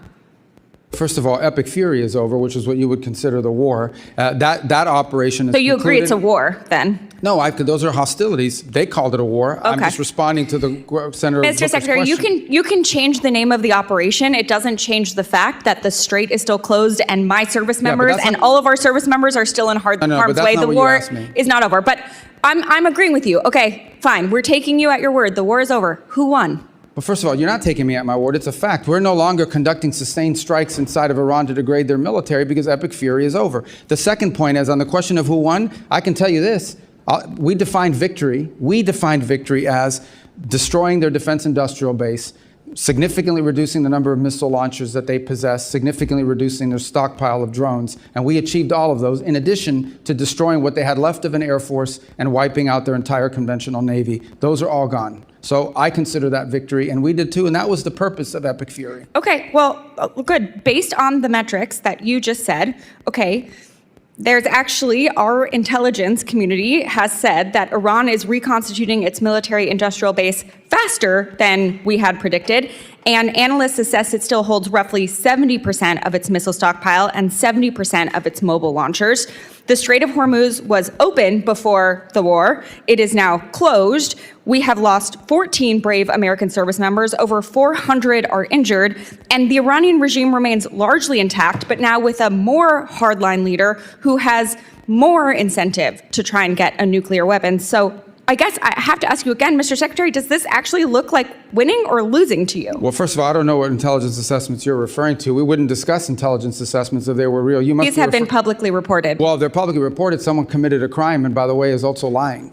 And this happens all the time. People manipulate intelligence and analysis for purposes of furthering a narrative. On your point about the regime is actually deeply fractured, which is why it takes 7 to 10 days to get an answer from them for anything. Meanwhile, they fractured, but still intact. Well, intact in the sense they can't even reach agreements that they can get back to us. So I don't know how intact that is. What they have is people that are afraid to go into the streets. Their repressive operations have held people back, in addition to the fact they've cut off the internet. But this is a country right now, and this regime that is facing hyperinflation, a completely devalued currency, hundreds of billions of dollars in damage to their military infrastructure. And frankly, they all of the pre-existing problems that Iran had in their economy, which is why people were protesting, are worse, not better. Sure, and but they have to deal with that too. Mr. Secretary, so you're saying we're winning because the Iranian economy has inflation, it's cost them millions of dollars a day in lost revenue, and because it's going to cost them billions of dollars to rebuild. Well, we are having inflation. It's already cost us an estimated $100 billion. Gas prices are up with no end in sight. The average family is paying an extra $450 on gas and could pay an extra $2,000 by the end of the year. The American people are not stupid, Mr. Secretary. We all know that this war is not over. Just last night, the U.S. and Iran exchanged fire again, this time over Karg Island. We still have not reached a deal, despite the president's promise that a deal is right around the corner. The president even said today the blockade could last until Labor Day. It's now day 97 of the war that the president said he wanted to end quickly. So I have one last question for you. Mr. Secretary, who won the 2020 presidential election? I'm not here to answer a question. We're talking about 2020. This is a foreign affairs committee. Okay, great. The You pine can't on answer the political question, No, I even don't though we answer the- all no, know that I don't President answer Biden the won. question because as Secretary of State, I do not participate in domestic This is political not about issues. domestic political issues. certainly This is is. about our democracy. You're asking me to opine, just like I don't do campaign It rallies. seems like I don't you- do because as it's- Secretary of State, we're not supposed to. That's been the long tradition of the department, and you should know that if you've been on this committee for any period of time. And Mr. you're- Secretary, it seems like you have an issue admitting facts. You can't say that the president lost the 2020 election, just like you won't admit President Trump is losing this reckless war of choice, and just like you couldn't admit that the shoes the president bought you were too big. You clearly don't know what winning means, and not because the facts are unclear to you, it's because telling the truth would cost you your job, and the American people are entitled to a Secretary of State who tells them the truth even when the president doesn't want to hear it, and my constituents, our service members, deserve better. Mr. Chairman, I yield back. I don't know what shoes she's talking about. What is she talking about? Representative Burchett, you're recognized. Thank you, Mr. Chairman. If you'd like to answer any of that. Yeah, I don't know about the I'll shoes. give I mean, you a he gave me minute. some Florsheim shoes. They're actually pretty good. They fit fine. I don't know what she's talking about, and maybe that's what she's referring to. Your shoes look very nice today, Mr. Secretary. Well, how can you see them? They're way down here. We're talking about shoes. Are you guys kidding me? I mean, is this the Foreign Affairs Committee, or is this like a circus? What is this? I think it's a Let's go. circus, but I appreciate you being here, Mr. Secretary. The United States is NATO's largest financial contributor. Why does NATO consistently ignore our call to share more of the defense burden in Europe? And is it our national interest to continue participating in NATO? Well, I can give you the why, okay? And the why is pretty, and is the following. Especially in Western Europe, for the better part of 20 or 30 years, they have not had to spend on defense because the U.S. security shield has allowed them to instead spend their money on building up a very vast and robust social safety network. In my time as a senator and before that as a state representative, you would hear often from constituents about how come they have this and that in Europe and we don't have it here. Well, one of the reasons why is because these very rich countries were spending their money on social programs instead of defense because we were covering their defense. That paradigm has to shift. It has to shift for two reasons. The first is these are very wealthy countries that should have the ability to spend more to build up their defenses and need to. And this is not unique to President Trump. Multiple American presidents in both parties have complained about NATO burden sharing. This is just the first president that actually is doing something about it. The second point is the United States has global obligations. Just as I can leave a meeting with Europeans that want to talk about NATO, and the next meeting will be with someone from the Indo-Pacific that would like to see a greater U.S. military presence in the Indo-Pacific. And then you can talk to Gulf partners that want to make sure we're still committed to defending and being involved there. And then you can go to Africa and talk to countries that want to see our cooperation on counterterrorism. And then you can go to the Western Hemisphere where they want us to do more with them as well and pay more attention. So the U.S. has global obligations, and while we have vast resources, we do not have unlimited resources. We have to allocate them, and that will include constantly re-examining what our force posture looks like in Europe in comparison to other theaters and potential contingencies around the world. Thank you, Mr. Secretary. I also wanted to thank you in the White House for supporting the bill that I've been pushing to defund the Taliban. You're very kind to me to meet with me, and I appreciate that very much, and the President's support as well. As you know, we're the UN's largest financial contributor, but it consistently pushes liberal policies like abortion and gender ideology in spite of our opposition. And every time there's a new council or whatever, and it's always our enemies that seem to be on there. Why is the U.S. still a member of the United Nations? Of the United Nations? Yes, sir. Well, twofold, I would say. The first is the United Nations, of course, is a very frustrating thing for us, primarily because it's been unable to intervene or play a constructive role in most of the major crises around the world. It's lost its purpose, it's lost its mission. I think our UN mission is doing a very good job of driving substantial reforms at the UN and using our fees as leverage to achieve those reforms. Last year, actually, we had some pretty substantial successes, some real reductions in the size, in the bloated budget of the UN. And by the way, this is not just a U.S. position. Multiple countries agree with us that the UN had grown too large and it lost its core mission. On the other hand, there have been instances, and we try to use the UN where possible as a viable forum in which to solve problems. It was helpful as a forum in the Security Council, for example, in standing up the new mission in Haiti, in which the U.S. contribution is dramatically reduced, and partner nations around the world, because of the UN approval, are now able to step forward and provide not just money, but actual troops for the gang suppression force. Likewise, we have 130 some odd co-sponsors of a resolution, the largest number of co-sponsors ever for a resolution in the Security Council condemning what's happening in the Straits of Hormuz and authorizing countries to potentially do something about it. Unfortunately, it's facing a veto threat from China and Russia, so no vote has been scheduled on that yet. So there are organizations in the UN that we've partnered with. We've been able to partner with them on making contributions to humanitarian relief around the world. And we actually struck a pretty good deal with them in which we can ensure that that money is going to be spent in a way that furthers our national interest, not go to fund the NGO industrial complex, but also provide aid, critical aid to areas that badly need it. So there's been some utility with some of it, but the UN is in need of continued dramatic reform, and we intend to continue to use our fees that that they claim we owe as leverage for that. Thank you, Mr. Chairman. One last thing. Is there any mutual, anything UN and NATO could do that would be mutually beneficial? Any reforms? But I'm sorry? Any reforms that the UN and NATO could do that would be mutually beneficial? Well, with NATO, it's a much deeper conversation that involves basing rights that have been denied to us by a handful of countries. And I think this is just it's going to feature prominently in the meeting in Turkey, as it did last week in the meeting with the foreign ministers. On the UN, I can provide you the list of the reforms we are asking for. They've imposed last year more reforms than ever before, but there are a few more that need to happen. And I can share that list with you and with the whole committee. Representative Stanton is recognized. Thank you, Mr. Chairman. Thank you very much, Mr. Chairman. Mr. Secretary, I do want to talk to you about the blurring of lines between public service and private enrichment at the highest levels of this administration's foreign policy leadership. President Trump has placed Steve Witkoff and Jared Kushner in charge of addressing some of the world's most intractable conflicts, including the war between Russia and Ukraine and cleaning up the president's self-made mess of war of choice in Iran. Let me start with Mr. Witkoff, Trump's special envoy to the Middle East.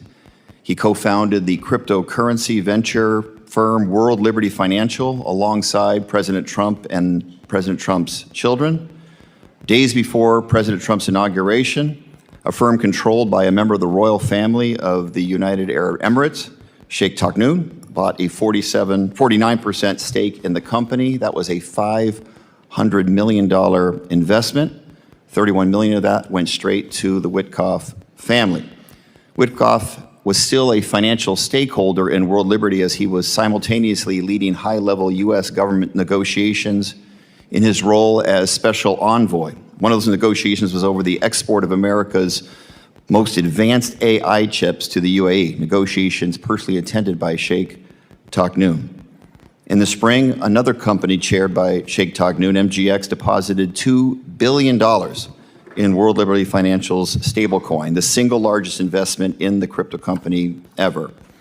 Weeks later, the chip deal was announced despite national security concerns. Secretary Rubio, do you believe that Mr. Witkoff has an unacceptable conflict of interest? I have never seen any evidence that he's made any decisions or advocated for any position that's to his personal benefit. On the contrary, and again, I can't speak to all the things you're saying now because that's not, Mr. Witkoff is an employee of the White House and he undergoes the ethics vetting and the procedures for disclosure that are appropriate to them, not to the State Department. But I would just add, I want to be fair, okay? I've never seen the guy ever say anything to me that makes me think this is personal rather than, the only thing he's ever done is spend his own money. Yeah. I know he has spent his own money at great personal expense to fly around the world on his own airplane, not on the government bill. He has, done it, but everything out of his own pocket. Are you concerned about the appearance of a conflict of interest in Mr. Witkoff? I've never seen anything that leads me to have that concern. Again, you've cited a bunch of things. I'm just not aware of those but I'm just telling you my personal interactions with Mr. Witkoff are of a person who just thinks he's serving the country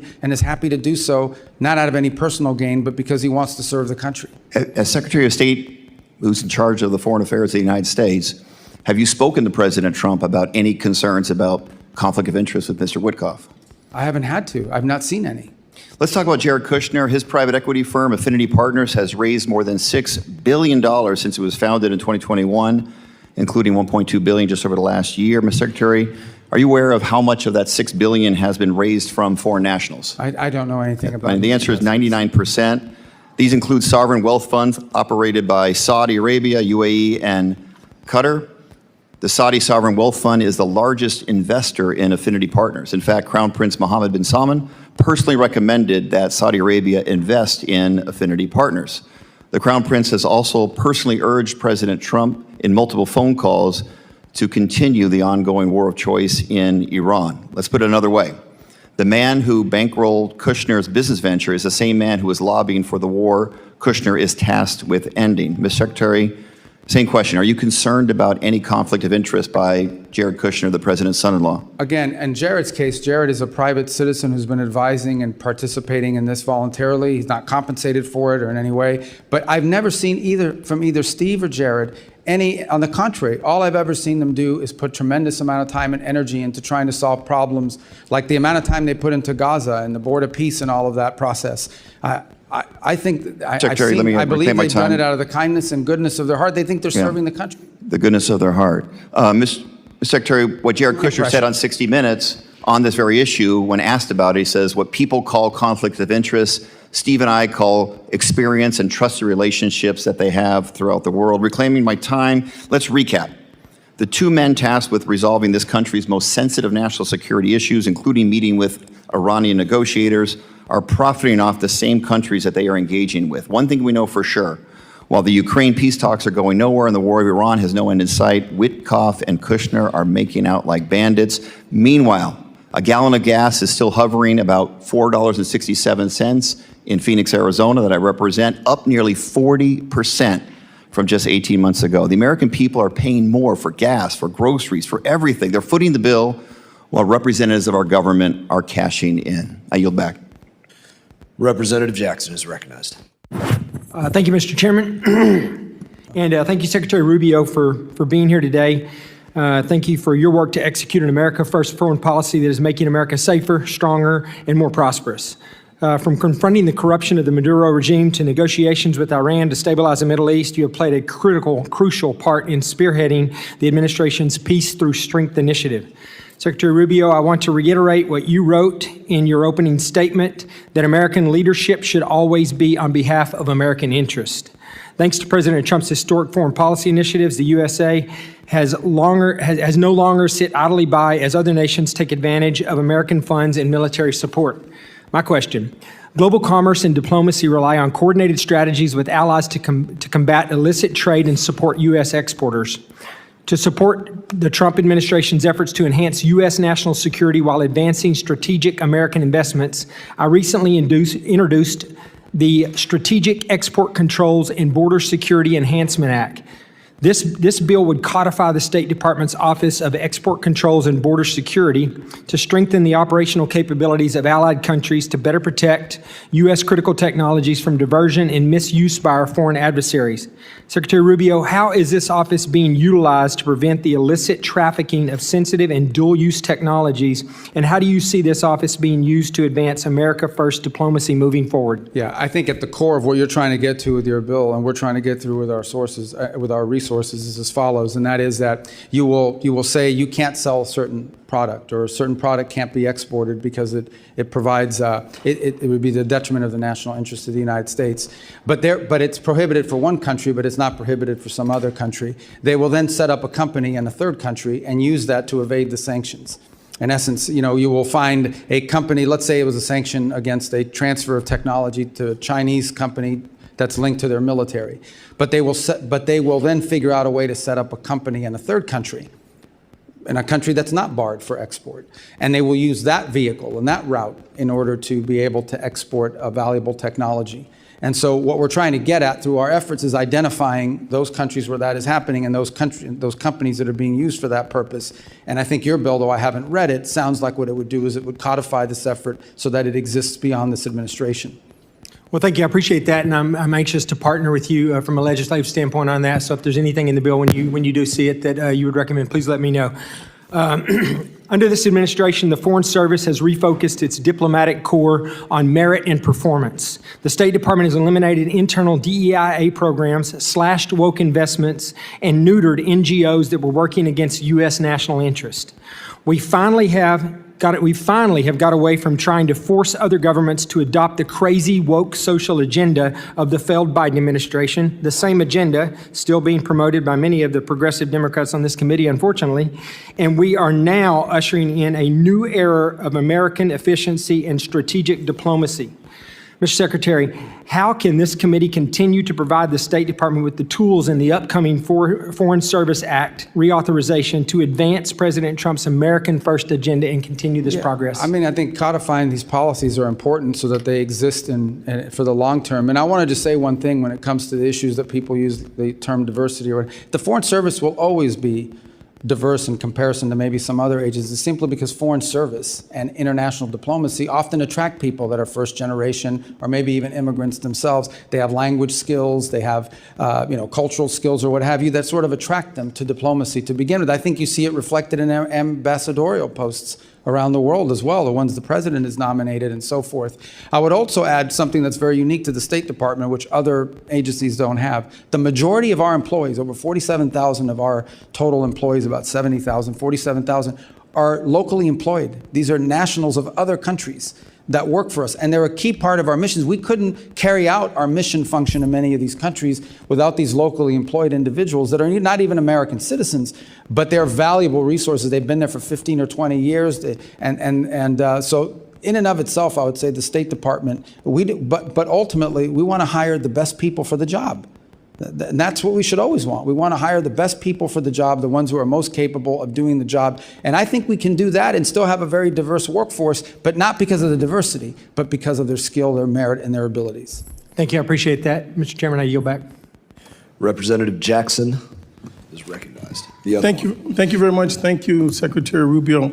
Great to see you again. Thank you for your forceful words in support of diversity, although there are some conflicting claims to what it means. Secretary Rubio, I stand before you not simply as a legislator, but as a witness to a moment in our nation's history when we are threatening to sever the sacred connection between our national interest and our moral obligation. This is a budget hearing, of course, but more than numbers on a page, we have to wrestle with the meaning of what those numbers mean to the lives of real people in real places, whose very existence is bound in no small way to the decisions that we make in this room. I want to start by showing the American people what the dismantling of the diversity, equity, and inclusion means. Under your leadership, we are abandoning the continent of Africa. Would you put this up, please? The question is not what can we afford, but what we are willing to become. Under your leadership, the U.S. effectively has closed 31 consular operations across Africa and has 34 ambassadorships vacant. Under your leadership, we froze student, refugee, and valid visa processing to 26 African nations. Under your leadership, we have raised the tariffs on 30 emerging economies. Under your leadership, we have pulled out of the pandemic and healthcare aid for over 40 countries. Our diplomats used to operate in every region, culture, and society on earth. A workforce that reflects the diversity of our country is not a political objective. It is indeed, as well as you know, a strategic advantage, as you articulated. Africa and other developing nations are fast-growing and young populations represent one of humanity's greatest opportunities for shared prosperity, climate resilience, and democratic transformation. On global health, last year, the Trump administration cut off all funding to the World Health Organization. However, to prevent diseases from reaching our shores, the U.S. still needs the global outbreak and disease surveillance functions that the World Health Organization offers. Diseases, as you know, do not need passports or visas. In March, the Washington Post reported that the administration is proposing to spend more than $2 billion a year to recreate a system that you dismantled, such as laboratories, data sharing networks, and rapid response systems that you abandoned when you withdrew from these programs. This is more than 3 times what we had contributed to the World Health Organization. That's waste, fraud, and abuse. How is reinventing the wheel at a significantly higher cost efficient for the American people? You know that, let me just answer that. Since Eastern Congo and Uganda are currently experiencing the 3rd largest outbreak since it was discovered half a century ago, and your response was to criticize the World Health Organization that you had retreated from. Your statement in the administration's action revealed a retreat from our responsibility, a shrinking of the vision of America, and a devastating abandonment of those who have long looked to the U.S. not as a savior, but as a partner in the difficult work of survival and dignity. Moving forward, we would have questions on how the Trump administration plans to address global health crisis, if that is something the United States still wishes to have leadership in. Prior to 2026, U.S. global health was a model for the world. Its initiatives helped contain more than 250 diseases across more than 40 countries. But DOGE and this administration have not told the truth. They told the American people these cuts were necessary. Because I can assure you there is nothing necessary about denying medicine when people are suffering. There's nothing justified in weakening initiatives like PEPFAR and the Global Fund. I'll give you some time, which have stood as shining examples of what this country can achieve when it chooses compassion over indifference. As we look at the HIV crisis, and specifically in Zambia, according to a draft memo that was shared with you, prepared for you by the State Department on African Bureau staff, something that you care about, you considered withholding life-saving assistance to 1.3 million people with HIV in Zambia to force the government to sign a deal giving the U.S. more access to critical minerals. Do you consider it acceptable to use life-saving HIV/AIDS treatment as leverage for economic advantage? And in closing, over the Easter weekend, I was in Cuba doing an oversight to see, and your State Department refused to meet with members of Congress while they were out gallivanting and partying. In closing, I would like to ask you, Will you invade Cuba? I yield back. Well, I have 1 second to answer. What do I do? I mean, you guys tell me your rules here. I tried to write down all Will the stuff you said, invade but- Cuba? Well, that's not the only thing you said. What Mr. else? Secretary, I'm going to take my time to ask questions at this time, and I'll give you some time to answer. Okay, because I do want to answer a lot of the points he raised. So my questions are going to bear on this. I think there is a significant difference in the State Department today, and since you've taken the reins, versus the State Department under Secretary Blinken and under President Joe Biden. I'd like you to expand upon the changes that have been conducted. I think it's also incumbent for us to speak about things that just not everybody follows these things all day. I spoke about these things a little bit in my opener. The amount of attacks that have come against the United States of America by the hand of Iran, not in 47 years, just in the last 30 months prior to Epic Fury beginning. I referenced over 350 attacks, 200 wounded, multiple Americans dead, to include Specialist Moffett, Specialist Sanders, Specialist Rivers. We have been ongoingly attacked by Iran just recently.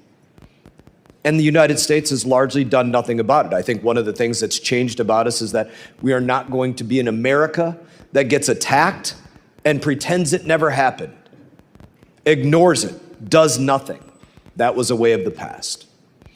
So, Secretary Rubio, I'd love for you to discuss this and discuss the questions that were asked previously, and you have 3 minutes and 45 seconds to do so. Okay, good. And I actually think they dovetail because there's a couple points. First of all, it's just absolutely false that we've abandoned the continent of Africa. As I've highlighted multiple times here on the diplomacy front, we are deeply engaged in the DRC and Rwanda peace negotiations. In fact, if it wasn't for us, there wouldn't be any negotiations. We are deeply involved in the Quad effort with Sudan that involves the UAE on one side, Saudi Arabia on the other, and it's deeply complicated that we actually have helped host donor conferences. So we are very involved in all of those issues. As I pointed out earlier, we've been working very cooperatively with the government in Nigeria to go after a common threat, terrorists that want to aim at us but are threatening the nation state there now. And by the way, we're opening new areas of relationship like Equatorial Guinea, which is a country we really hadn't had much interaction with for many years, and now that's begun to flourish, and hopefully we can build upon that. In the case of the consular services, we've consolidated consular operations all over the world. And one of the reasons why is you can do it more efficiently. There are areas where literally the number of either visas that are not accepted or even applicants do not justify having a full-time station. We've done this repeatedly, not just under this administration, but previous administrations have done that. And so consolidation of consular services is not unique to the African continent. We've seen it in Mexico, where we're going to close one consulate because the cost-benefit analysis doesn't add up. On the World Health Organization, they basically covered for China during the COVID pandemic. Openly covered for China, refused to disclose the reality of what was happening soon enough, and didn't put the blame quickly enough on where it belonged. But not just the blame, it didn't allow researchers to be able to begin the work of, it took longer than it should have to develop a vaccine and other things because of their attitude towards that. And we have deep problems with the way the World Health Organization seems to play politics on behalf of some countries, and we pointed that out. Now, let me talk about a couple other things you raised. The Global Fund. The Global Fund is very happy. You should call them. They're very happy with us. They put out multiple statements about the work we're doing with that. We are fully compliant. Can I challenge any of his assertions, Chairman? It's my time. No, but I'm just telling you, the Global Fund, we are, for example, there's a 33% cap on what we give. The rest has to come from other donors. We are at that level right now. And if donors give more, we'll give more. We're committed to that. They're very happy with what we have worked out with the Global Fund.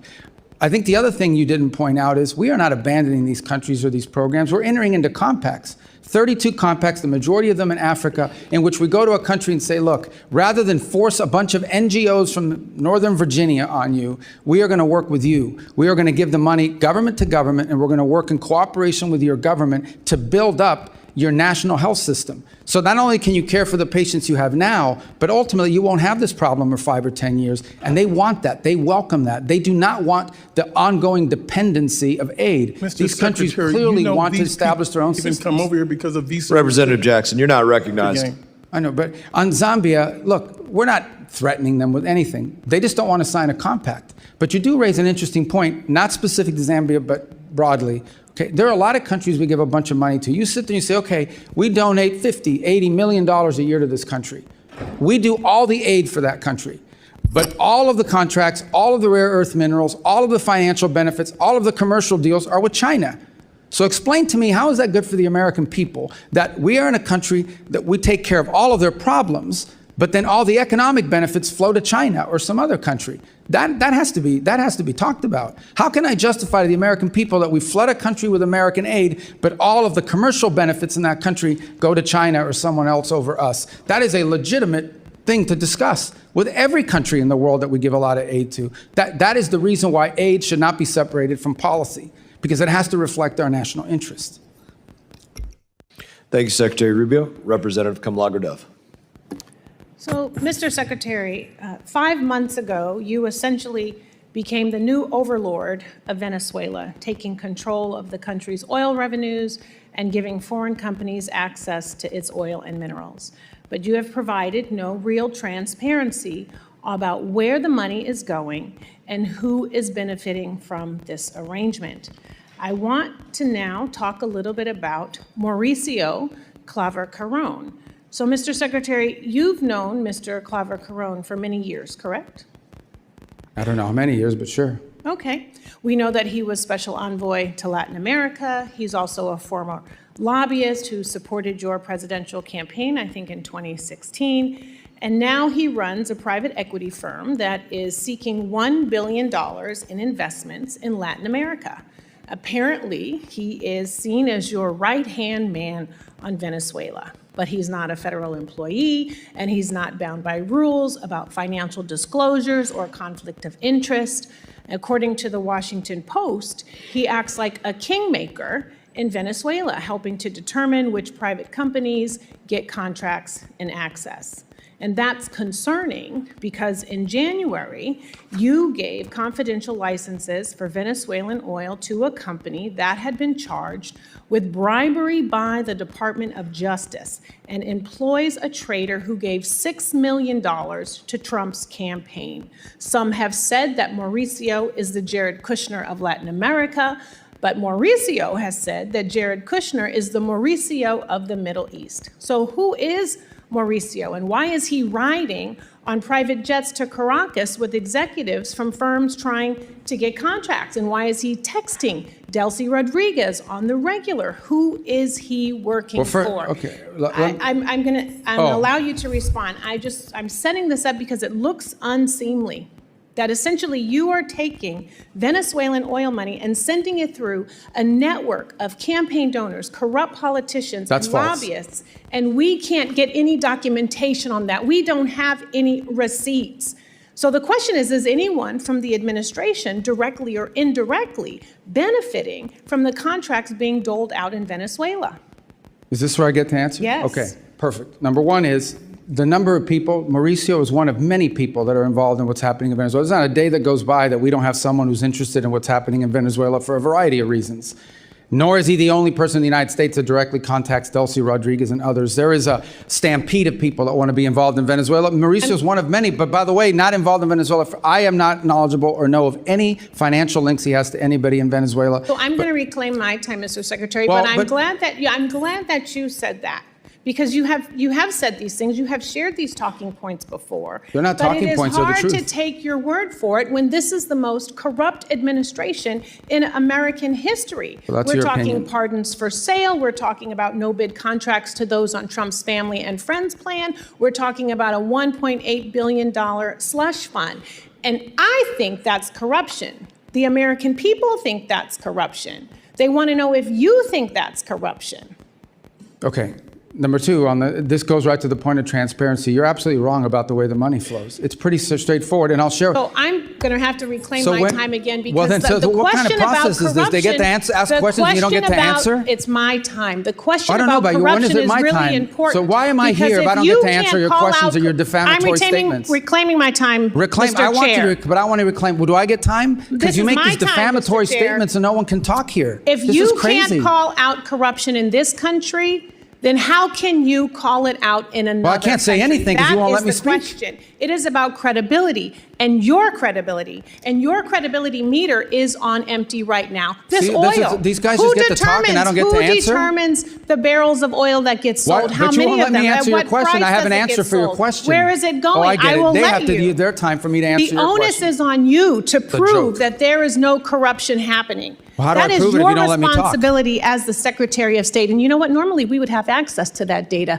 That's the You do. transparency. You just don't know where but to you're look. not showing us any receipt. Well, then show us. But do you you won't. commit? Do you commit to coming back here with whoever the person is who is monitoring the sales of the oil? Bring them before this committee. Can I show the reclaim my receipts. time? Have the documentation. You don't have this time yet. I am talking about your credibility and evidence, not your talking points, because talking points are never a replacement for transparency I agree, and but that's what you're saying. You're saying talking and points we without have an not- answer. we are 5 months into this and no audits.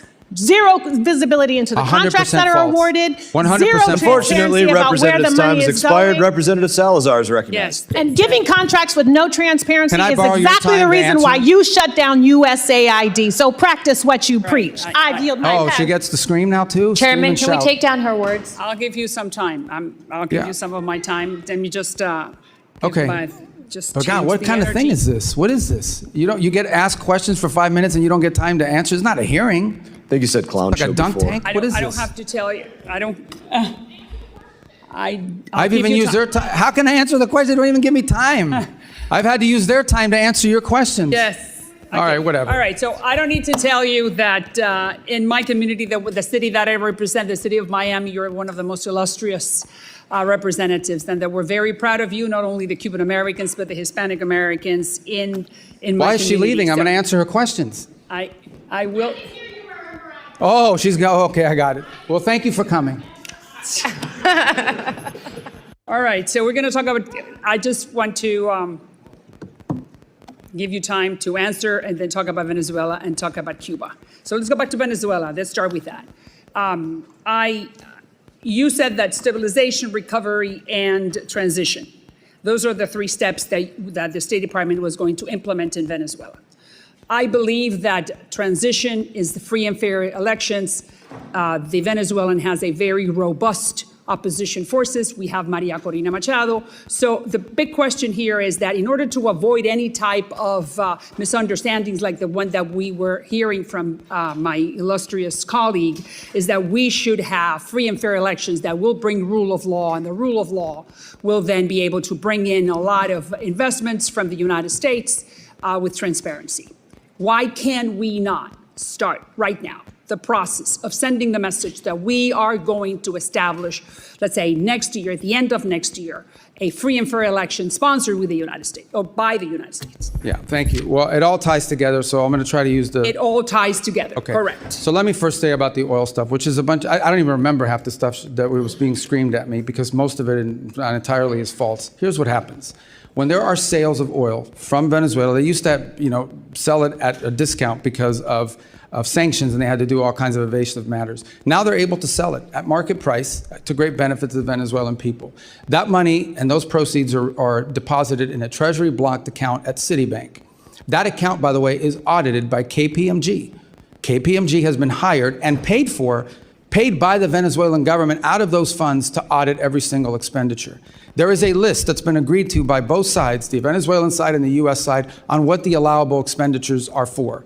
So, for example, they've used 250... I need to go to 3 other countries, so I'm not sure what the chairman wants to do, but I understand that you're answering her question. Oh, but this is but it's tied to your point because All right. they'll be able to do the other ones quickly thereafter. Again, I know this is outrageous because I have to use your time to answer That's questions when correct, she but I leaves. need to serve the community. I need to Okay. ask you about other countries. So Well, then bottom tell me. line is the money that's spent in Venezuela is audited by KPMG. It only goes to certain determined points, and it doesn't go to the individual benefit of anybody. Those are just false, So outrageous when can we statements. pivot to free and fair elections? So the second point is on the transition phase, which is the third phase. The second is Correct. stabilization and recovery. Part of the recovery phase is creating the conditions for a free and independent press. You need to have independent press in order to have free and fair elections. We've seen an uptick in that activity. It's not 100% there, but it needs to continue to grow. You need to give space for the political parties to organize and to mobilize, because you can't participate in an election if you haven't had the time to do so. And you need a new electoral commission. We've said that repeatedly. And when that are we needs to happen. starting? Well, we'd like to see it as soon as possible, but the reality, just remember, it's been 5 months. Not 5 years, Correct. not 50 months, 5 months. 5 months is not a long time for a country that had gone through what that country went through. But clearly, we need to have a new electoral committee, and ultimately, Venezuela's future is free and fair multi-party elections. Correct. Let's go to Cuba. We know that your office is talking to the Castro family, and you're sending the message that the game is over, that they need to open up the democratic game. We know that, all right? So the question is, what's delaying that process? Well, it's not that it's delaying the process. We've had conversations. We have diplomatic engagements with the Cubans consistently over time, over multiple reasons, and for many reasons over the years. In fact, the CENTCOM was just down at the fence line in Guantanamo, not CENTCOM, SOUTHCOM, over the weekend as well. Our message to them has been very clear. If they want a path in which they can recover their country and But we save understand that they are not understanding that. So then correct. what's next? So what can we do in order to make them understand that the game is over? Well, we're not going to allow them to benefit from the game that they've been playing, in which they're stealing money from the Cuban people to the benefit of this conglomerate at the expense of the people of Cuba. What we are offering to do is distribute $100 million in humanitarian aid But to a they're not non-governmental accepting. organization. Well, now they say they've accepted it, but they're But it creating has to do impediments. through the Catholic Church, and they're not willing And to do others, that Samaritan Purse. We have a whole host Representative's of time has organizations that are prepared to do it. Representative Costa is recognized. Thank you very much, Mr. Chairman and Mr. Secretary of State. Appreciate your presence. A lot of area to cover, but I'm concerned about America's presence and the international arena that we live in today. Ronald Reagan once described America as being the shining city upon the hill, one that other countries sought to emulate. You're familiar with that quote. I'm worried that our smart power that underpins our global standing, gives us credibility, clout, and coherence, is today in a democratic recession. That's my view. And I think American leadership is more important than ever before, and I think it's lacking. Do you agree that our smart power remains an important tool of our U.S. statecraft? Well, absolutely. But we're vacating the field. 2/3 of our ambassadorships posts are empty. Our alliances, we hit our friends with tariffs, berate our partners for not supporting a war that they were not ever brought into in Iran, and only later walk back the plans to withdraw troops from our European allies. On foreign aid, we've scrapped USAID and dismantled our global humanitarian networks. And in the vacuum, as you know, China has come into that breach. I want to talk, we have a deal, this is, I think, a good example. You've not granted final approval on $14 billion arms deal for Taiwan, which I want to emphasize was a sale, not a gift. Do you think that protecting Taiwan is still important? It is. We gave them we had an $11 billion sale, the single largest in history, just in December. But it's not a gift, it's a sale, and why are we withholding the $14 billion? We're not withholding. It's just under review still. But we just executed one in December, which was more than Biden did in 4 years. Let's move on to NATO. You know, the president's described as a paper tiger, and he's made no hidden about his disparaging comments about our allies, which I think are dangerous. And undermines the longest, the strongest alliance that we've had post-World War II. Do you think that NATO is a paper tiger? The big what, I'm sorry? Do you think NATO is a paper tiger? I think NATO's in need of deep reform, and part of the reason... but I mean, that reform's taking place. I mean, we can talk about it, and you ought to be able to take some credit for this. Look at Poland's up to 5.0, their GDP for defense. Poland's not the problem. Well, a lot of Eastern... But we're working on this and we're making progress. Would you not agree? I don't agree. I think we're You making don't agree progress. that we're making progress? Well, I agree we're making progress with some countries, but others are saying their 5% or even their 3.5% includes, for example, pensions to veterans. That's not defense spending. Well, of course not. But I mean, I don't think that the confidence and the support that used to be a part of that transatlantic partnership is still there today. And you go to Europe and I go to Europe and we sense that in the people that we talk to. Let's move over to Ukraine. I've spent a lot of time and engagement there. I know you have. You talked about it earlier today. 4 years ago, it was seen about good versus evil, right? Russia's invasion of a country that was unprovoked. And there was strong bipartisan perception that that was the case. A year ago, the president indicated that Ukraine had no cards to play anymore. I think that President Putin, today, modern Russia is a syndicate masquerading as a country with a mob boss called Putin. He bombs hospitals, schools, churches, kidnaps over 20,000 Ukrainian children.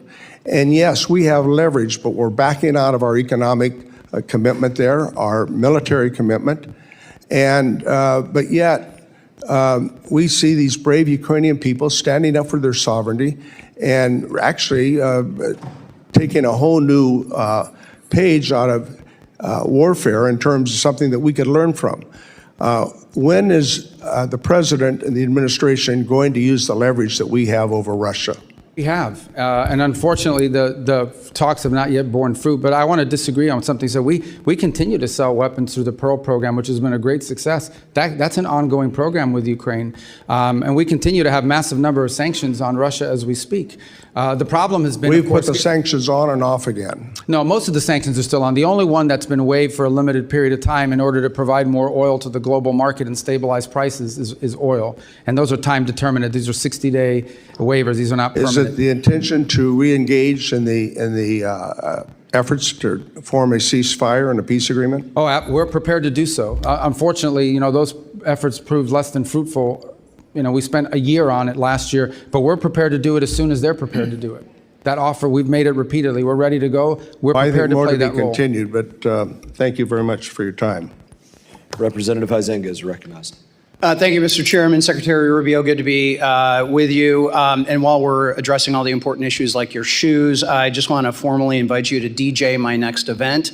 I would recommend maybe DJ Overlord be your new nickname. I apologize for many of my colleagues here because you're right, they are not giving you the opportunity to answer extremely important questions. I'm going to hit a number of issues very quickly. Coidoy prison in Venezuela. I believe yesterday you were quoted as saying that it had been closed down. I've got some close friends, contacts there that believe that there are still 25 prisoners that are still there. So I don't ask you necessarily to address it, but I'd love for you to take a look at that and get Just to back be clear, us. the interim government has said they intend to close it, and we will hold them to their promise. Please do, and make that as rapid as possible. Along the lines of where Dr. Jackson was talking, Ronnie Jackson, one way we've maintained our lead regarding the AI arms race is cutting off China's access to essential chip-making tools made in America and by our allies. Unfortunately, the Netherlands and Japan continue to sell their critical tools, while here in the U.S. we maintain stricter controls. Those exemptions continue to be exploited by the allies today. Do you agree that export controls on chip-making equipment play a critical role in constraining the CCP's AI and military ambitions, and that allies should not be allowed to exploit exemptions to those controls? Correct, and that features prominently in all of our engagements with the countries you just mentioned. All right. Shifting gears, last November, President Trump hosted all 5 Central Asian presidents. I happen to chair the South and Central Asia Subcommittee for the C5+1 Summit. That was a historic movement. And what I would like to know is, do you recommend that Congress send a strong signal to the of the U.S.'s commitment to Central Asia by repealing the Cold War-era Jackson-Vanik Amendment, which only serves to chill U.S. investment in the region? Absolutely. We want that repealed. We think it would be helpful.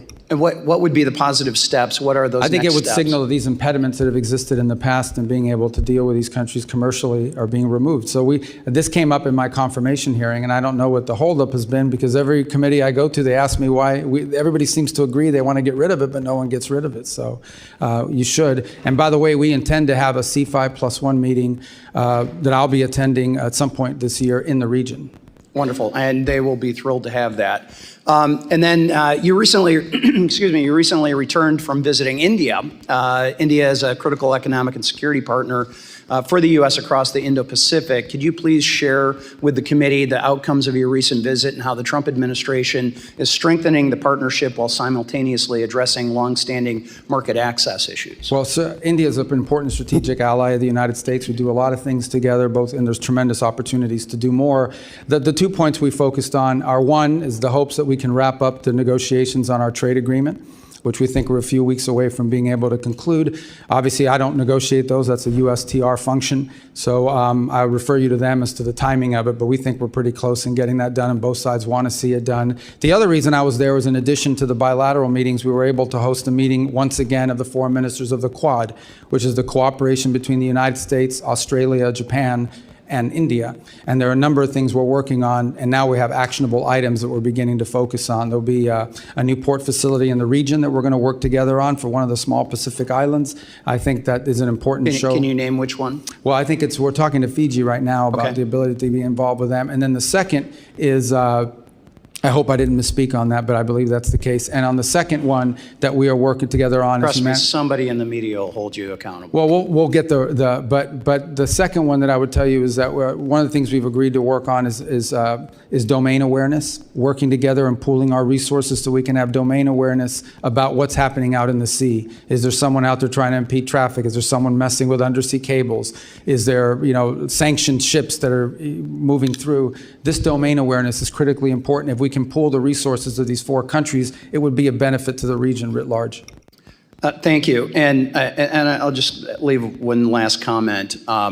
It's been my observation going back to whether it's Russia, Iran, other places that have been bad actors. Sanctions are only as good as your willingness to enforce them.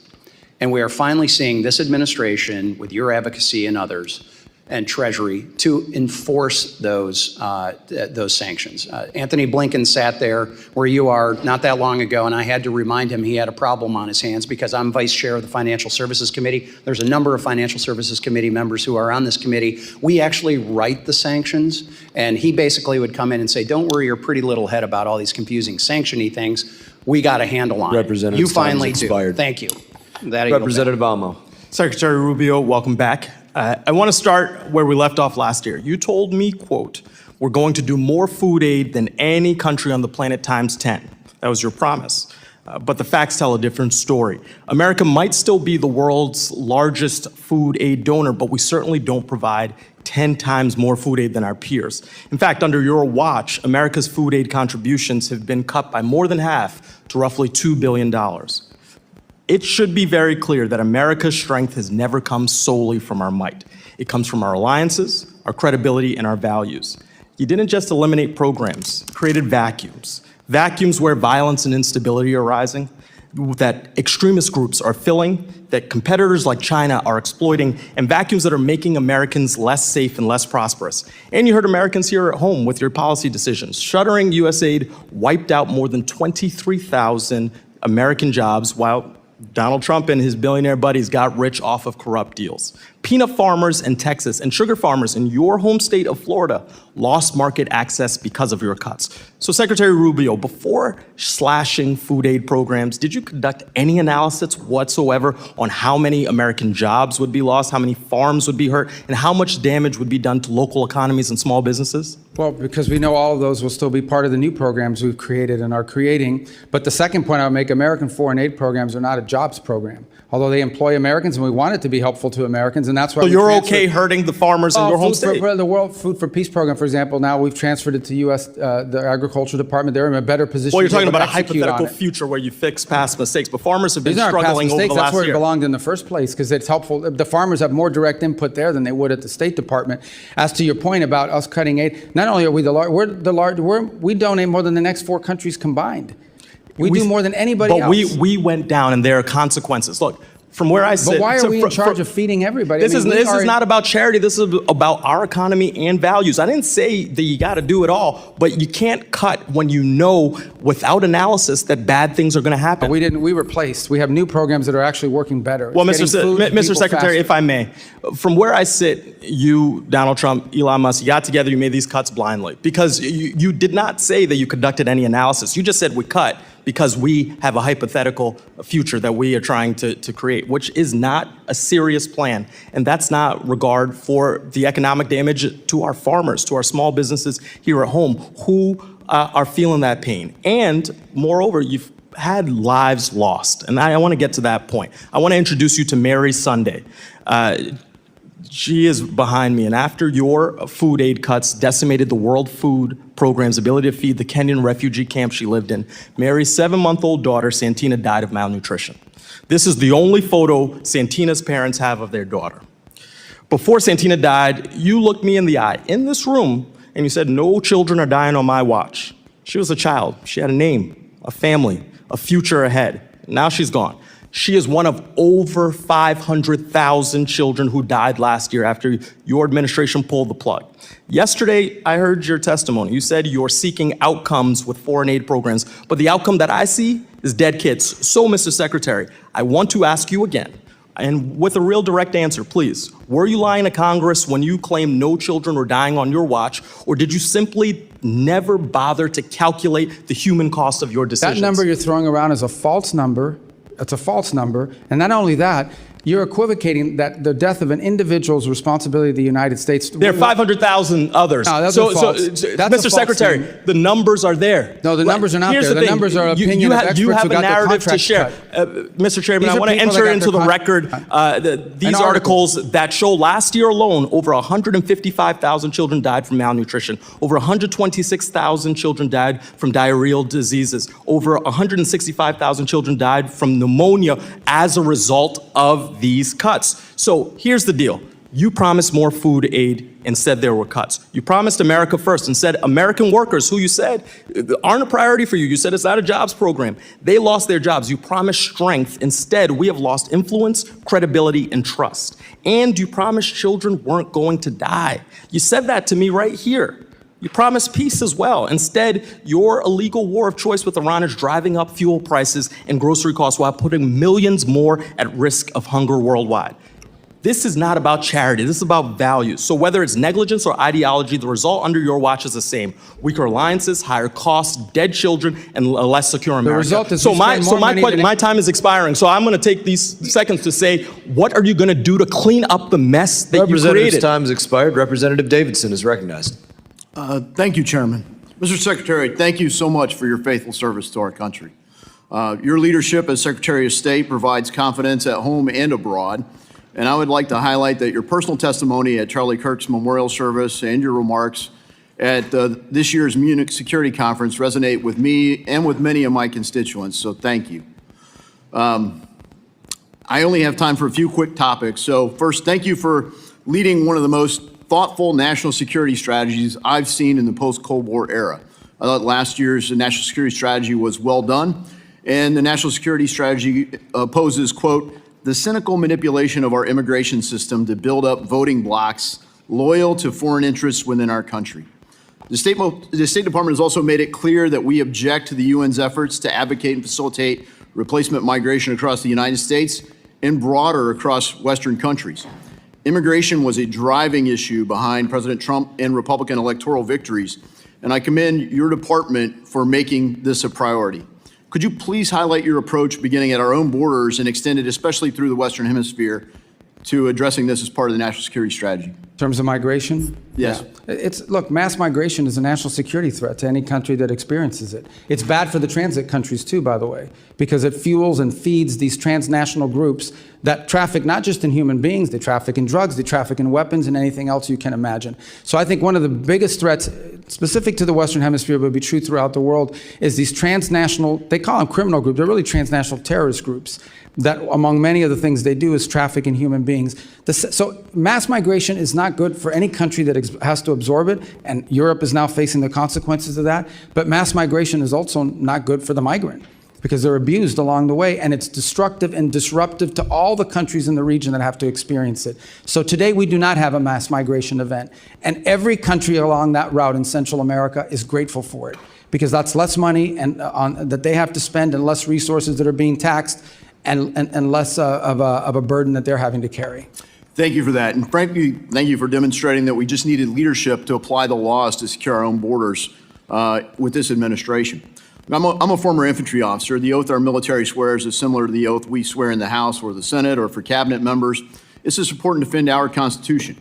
You know, generally we say, first define the mission, second authorize the mission, and then execute the mission. So I'd like to call your attention to the 2001 AUMF. It was, I think, the 01 AUMF and the 02 AUMF that I thought brought justice to Qasem Soleimani. As you highlighted previously in dialogue today, the IEDs and efforts of the Quds Force killed many Americans in Iraq. And Iran has been the biggest state sponsor of terror. Unfortunately, the ONAUMF, which still survives, doesn't, it authorizes a war on terror for Al-Qaeda and their affiliates.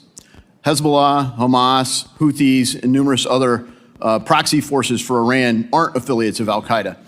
Would your administration support a modernization of an authorization of military force so that we could have a full authorization to provide full authority for our military to carry out these operations? Yeah, twofold. The first is we haven't asked for one. Obviously, anything that allows or provides congressional support for the president's efforts to take on Hezbollah, Hamas, the threats they pose to the United States and ultimately Iran, it would be a positive, but we haven't asked for it because we believe every operation that's been conducted is well within the law as it exists. Well, Article 1 gives Congress a duty to do something about authorizing force. And I've tried the whole 10 years I've been here to modernize it, so maybe next year will be the magic year. But I think it'd be due that we actually authorize these things because our military needs it. They need to know that the American people have their backs, and particularly when you look at people like the seditious six making threats to our military, I don't want them to have a second thought ever about their cover for the authority for the things we ask them to engage in.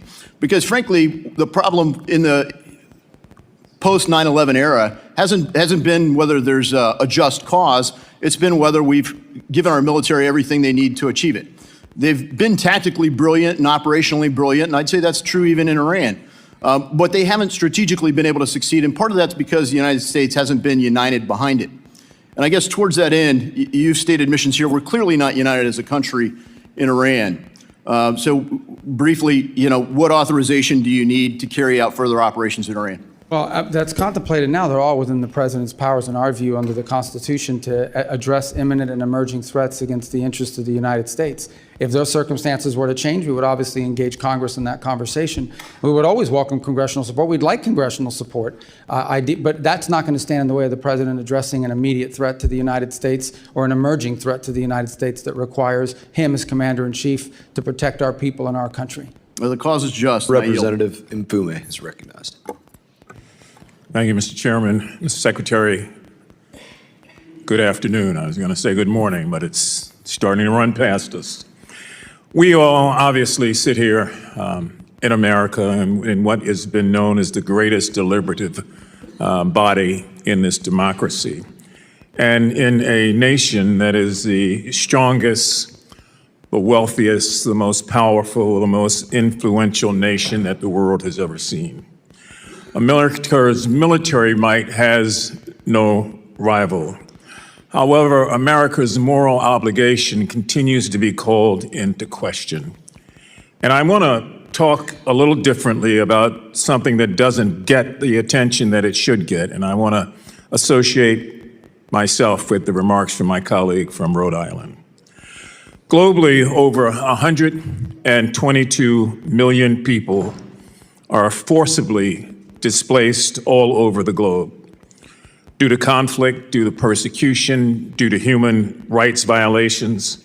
They are in the Sudan, they're in Syria, they're in the Ukraine, they're in Myanmar, they're in the Congo, and they are in Gaza. And so I want to take the time that I have to talk about Gaza, since no one seems to want to talk about it anymore, now that there is a tentative ceasefire.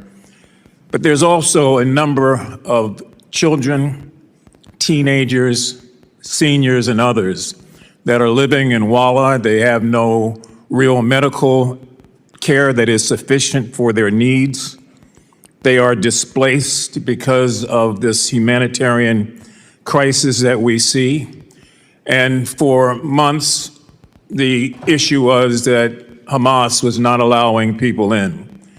Well, that's not the case right now. And we see what was supposed to have been tens of trucks going in each day down to a trickle, not carrying food, but carrying a lot of commercial supplies. More than 6 months into the ceasefire, about 1.7 million Gazans, Palestinians, are still living in tent camps. They're facing a surge, as you probably know, in rodent-borne disease, with reports of more than 70,000 cases of parasite infections, related illnesses, since the beginning of this year alone. Many, if not most of them, are children, young children, who are trying to find a way to survive, who are also growing up with memories of what happened to their parents, with a great deal of hatred in their heart towards America, towards Israel, toward anybody that they thought may have been a part of that. I just want to point out two things. One, the 20-point peace plan was enacted and talked about by President Trump. It included point number 7, which doesn't get a lot of attention, and that is that the mandate that a full amount of aid would be sent into Gaza and into the Gaza Strip at a quantity of 600 trucks a day. It also included another point, point 8, that entry and distribution of this aid would proceed without any interference from any outside or internal force. So if we are in fact the strongest, the powerful, the most wealthy, the most influential nation on the face of the earth, it would seem to me that while we are doing all these other things around the globe, Mr. Secretary, that we ought to have a humane reaction and response to what we helped to create there.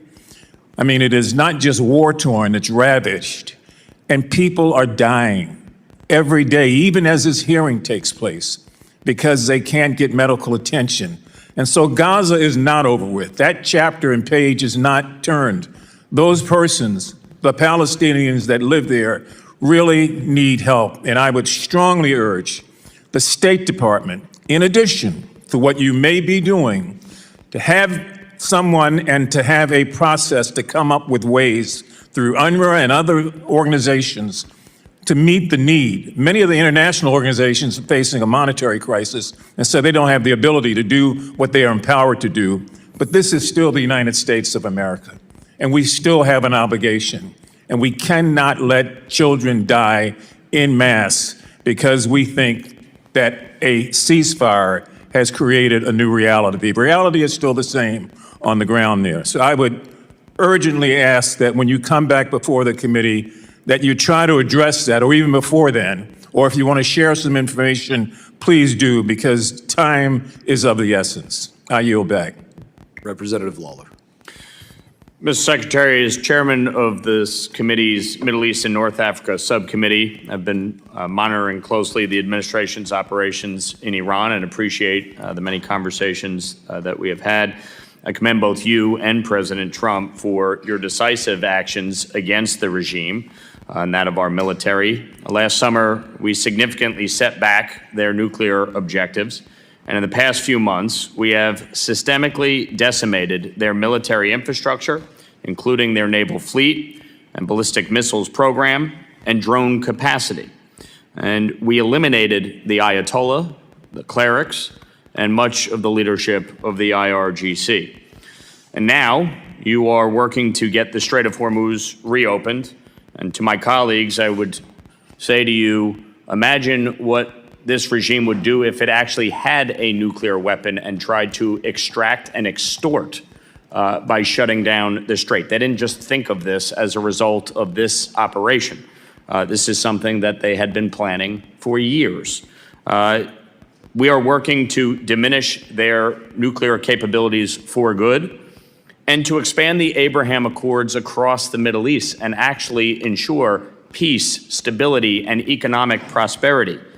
It is bold, it is innovative, and for the first time in 47 years, somebody actually followed through on the bipartisan threat that Iran could not have a nuclear weapon. So I applaud you for the work that you have done during your tenure and wanted to ask you a few questions. Specifically, would the president sign a deal that doesn't deal with the nuclear threat and Iran's enrichment capabilities? Well, that would be what the deal is about. So it would be impossible to sign a deal that doesn't deal with enrichment and the highly enriched uranium. Right. And would you say that Iran, for the first time, is finally willing to at least discuss these issues? Well, I can tell you a few months ago, they refused to discuss the issues of both enrichment and the highly enriched uranium. I think now in some of the papers that have been exchanged back and forth, it's clearly addressed, but we still don't have final sign-off from their system as of this morning.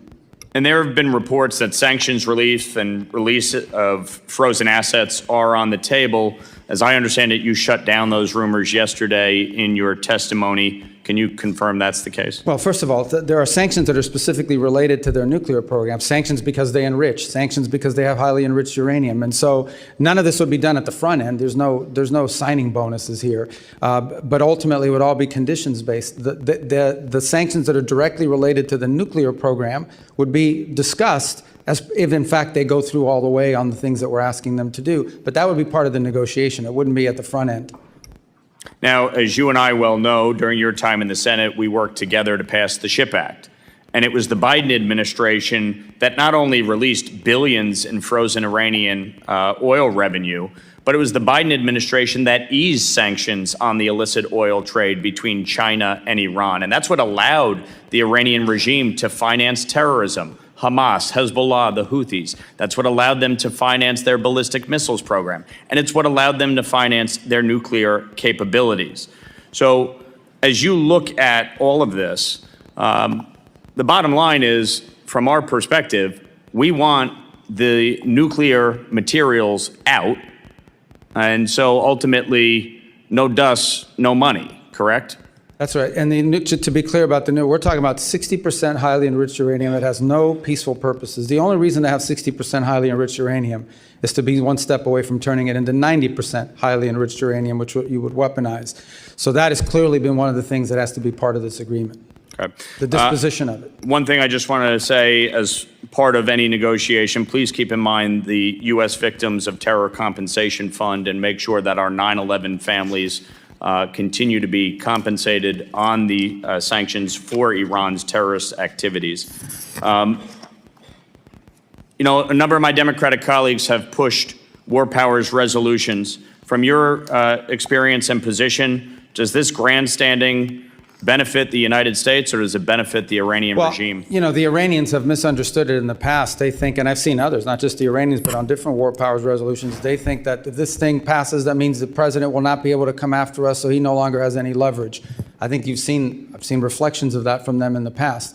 Obviously, look, Congress has its prerogatives. You'll vote on what you're going to vote on. You're asking me whether it's had an impact. I think if you see how it's reported on Iranian state television and things of that nature, it makes them think that somehow our hands are going to be tied and we won't be able to do anything to them, so why make a deal?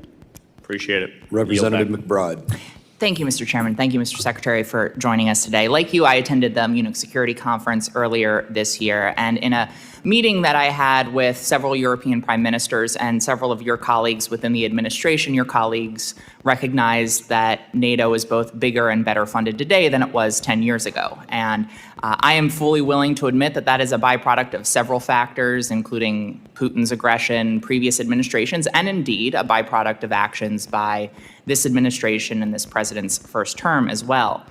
But I want to focus in today on statements and actions that I believe go beyond pressuring and leverage and actually fundamentally undermine the foundation of NATO. On January 21st of this year, in the president's speech in Davos, he said, we, quote, never got anything from NATO. 2 months later, the president said on Truth Social, speaking of NATO, they will do nothing for us. Mr. Secretary, do you share the president's assessment that we, quote, never got anything from NATO?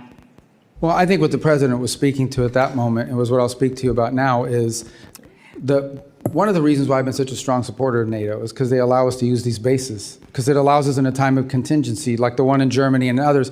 And for the first time, we see NATO countries denying us the use of their bases, which undermines the purpose for our involvement. These statements, including the one we never got anything from NATO, happened before the war in Iran, which falls outside of the Article 5 invocation. It falls outside of a war of defense. Do you share the president's assessment that we, quote, never never got anything from NATO. I share the president's assessment that on issues that are a priority to the United I'll States. take that as you disagree with his assessment that we never got anything can't from take NATO it as because, right. Mr. That's your Secretary, let me characterization. reclaiming my time, I'm Mr. Chairman. telling- well, Mr. Secretary, I'm asking very specifically about a I'm trying to specific answer quote. your I'm not question, but you asking asked whether me- NATO can be better or how can reformed. you I'm guys ask asking me if we questions and never not let got me anything answer? from NATO. And I want to specifically ask you, Mr. Secretary. Well, why are you asking me if I can't answer? You're not answering the question that I'm asking. You're answering a different question about whether NATO can giving you be the better answer or you want. reformed. And so I'm going to move on, Mr. Secretary. Are you aware that the only time Article 5 has ever been invoked is after 9/11 in defense of the United States? Of course I'm aware of that. Okay. Yeah. And are you aware that more than 1,000 Europeans died in the subsequent war on terror that was invoked They after? participated in the Middle East, correct. And I assume you're aware that the NATO ally that lost more service members per capita is Denmark? Denmark, I thought it was that the UK had suffered more. More per capita. Okay, gotcha. And I assume you're aware that Greenland is indeed part of Denmark. For now. Okay. Well, I want to focus in on Greenland. I joined the bipartisan bicameral trip to Copenhagen as the administration that you're a part of sought to seize Greenland. In the president's speech at Davos, he said, referring to Greenland, quote, "You need ownership to defend it." Mr. Secretary, does the United States need to own land within NATO to defend it? And the truth be told, we are actually involved in conversations with Greenland and Denmark on the use of Greenland for collective defense for all of us. It's a key part of missile defense, but we're involved in those talks right now. So I think we're in a good place on it now. But I don't want to put stuff out there in the public record that would undermine the conversations we're having with them on it. So specifically, I'm not asking about whether we're going to do more within Greenland for our collective defense. I think all of us share that goal, including Denmark and Greenlandic people. But does the United States need to own land within NATO to defend it? That's what the president said, and that was the justification for those statements and the attempt to seize Greenland several months ago. The president's view is that it's a lot easier to defend it when you have control and complete control of it. We are obviously having conversations with both Denmark and Greenland. They are ongoing on a monthly basis now. I think we'll have pretty good news on it at some point. I take that as you disagree with the literal words of the president of the United States. And I want to put I think a finer he's right. If we owned it, it would be easier to defend it. But That's there not would what be he said. another- He said you need to own it to defend it, which fundamentally undermines the central tenet of Article 5 of NATO, which states that the parties agree that an armed attack against one or more of them in Europe or North America shall be considered an attack against all of them, and if such an armed attack occurs, each of them will assist the party or parties attacked. So sitting here with, I'm sure, many leaders across Europe within NATO and many leaders beyond, including Vladimir Putin, potentially watching the words and listening to the words that you are saying, can you reassure our NATO allies and make it clear to Vladimir Putin that if a NATO ally is attacked and Article 5 is invoked, that we will defend them? The United States is still in the NATO alliance, and we'll be there in Turkey to talk about all these topics. The president himself will be attending the next NATO meeting of heads of state, where all these points will be made clear. We're still in NATO, but NATO needs significant changes, and the president has made that clear. And he's very disappointed in NATO. Representative Self is recognized. Thank you, Mr. Chairman. Thank you, Mr. Secretary, for being here. I want to continue on NATO, but first of all, would you like 30 seconds to respond to the last questioning? Well, thank you. The bottom line is the United States, look, with NATO, I've been a strong supporter personally in the Senate and otherwise of NATO, and I still see the utility in it. The problem with NATO, as I want to point out, is those bases that we have in the region is one of the reasons I used to argue why NATO was so important, is it allowed the U.S. to project power and have power in case of contingencies. And we had a contingency, and we had countries in NATO that said, no, you can't use our bases, particularly Spain. Now, I want to be fair. There were other countries that have been extraordinarily cooperative in what they've helped us to do, some publicly and some privately. But I think the president's irritation with NATO is that in a time of conflict and crisis where the United States had a need, you had members of this alliance who are constantly asking us to get involved in European matters, like Ukraine and things of this nature, who in our time were actually telling us, no, your tankers can't use our airbase. No, you can't use it to refuel. No, you can't use it for logistical support. And he's very what kind of alliance is that? I think the other thing that's concerning is that apart from NATO, you have this European effort to stand up some sort of a military force, some of which may trigger actions that would then lead to an Article 5 invocation. That's a separate topic, but one that also needs to be discussed. So I think the next meeting of NATO and Turkey in July is probably the most important meeting in NATO's history, because there are some things here that need to be cleared up and fixed. Thank you, Mr. Secretary. I chair the European subcommittee on this committee. I was in Europe for 8 years on active duty, to include European Command and the NATO-shaped military headquarters. I want to point, you gave us a really masterful review of the global situation early in your spoken remarks. I want to ask you to comment on another part of Europe that we've not talked about that I consider very fragile, and that's the Balkans, particularly the Western Balkans. I just completed a trip through Bosnia, Herzegovina, Serbia, and Kosovo. I talked to government officials. I talked to opposition members, students, obviously the country teams, KFOR, NGOs, talked to everybody I could talk to. It's extremely fragile right now. Thank you for the ambassadors that were recently nominated for that region. I noticed that Kosovo did not have an ambassador nominated, and I would ask for your support there. We have 4 NATO allies that are also blocking Kosovo's entry into NATO. Obviously, we have the intractable issue between Serbia and Kosovo, that Serbia considers Kosovo a province. Most of the world recognizes Kosovo as a sovereign nation.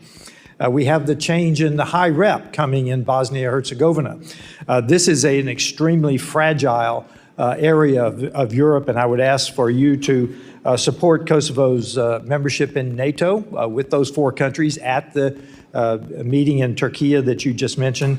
I'm looking for stability and balance in the Western Balkans. Our troop presence is very, very important in that region of the world, in terms of the KFOR particularly.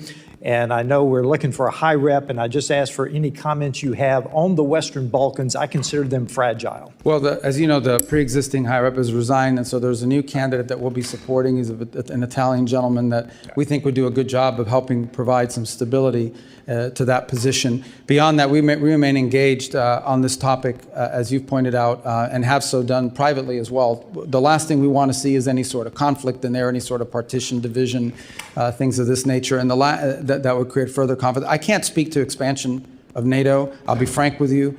Based on my last meetings with the foreign ministers, and obviously perhaps Secretary Hegseth has additional comments on this point, but at least what I perceived is that, right now, generally speaking, NATO is so focused on some of these other issues that have been raised here today that expansion, particularly in the case of Kosovo, but other topics, isn't really on the forefront of some of the agenda of these countries. But that doesn't mean it will never happen. It just means it's not really, given these other sort of friction points, it has not featured prominently in recent conversations with our NATO allies. Yes, Mr. Secretary, you look at the Western Balkans, there's kind of a hole there in terms of EU membership and NATO membership. So there is a lack of stability. With that, I have 30 seconds left. I'd like to yield to my colleague. Thank you very much, Honorable Congressman Self. I just want to finish with what I was trying to ask you, Mr. Secretary. Let's go to Colombia. President Trump just endorsed Abelardo del Espriella. We have information, sir, that there are forces preparing a major election fraud coming up in 3 weeks. My question to you is very clear. We need to send a message to the Colombians that they need to have free and fair elections. So are we prepared to say that whomever participates in that type of fraud process during the presidential election, can we sanction them with OFAC sanctions, canceling United States visas for them or for their family members? Look, I can't make that. I would say to you that we are going to be very forceful in ensuring that there is a free and fair election in Colombia and do everything within our power to ensure that that happens. Specifically, time has expired. Representative Dean is recognized. OFAC. Thank you, Chairman and Ranking Member Meeks. Welcome, Secretary Rubio. I want to take a moment to echo the sentiment about this administration. Under your leadership, we are going backwards. We're losing our moral standing. We're alienating our allies. Our status as the indispensable nation is in question. I had hoped that President Trump would have used you more. I had hoped he would have used diplomatic tools more instead of family deal makers. A prime example of where we have lost ground is the destruction of USAID and the U.S. foreign assistance apparatus. Secretary Rubio, I agree with your stated intention to spend foreign aid effectively, efficiently, and aligned with American values. Your written testimony certainly paints a rosy picture of the State Department's progress in achieving those goals. I quote you when you say, "Every dollar we spend today is 100 times more effective, efficient, and aligned with the American interest than it was when President Trump took office."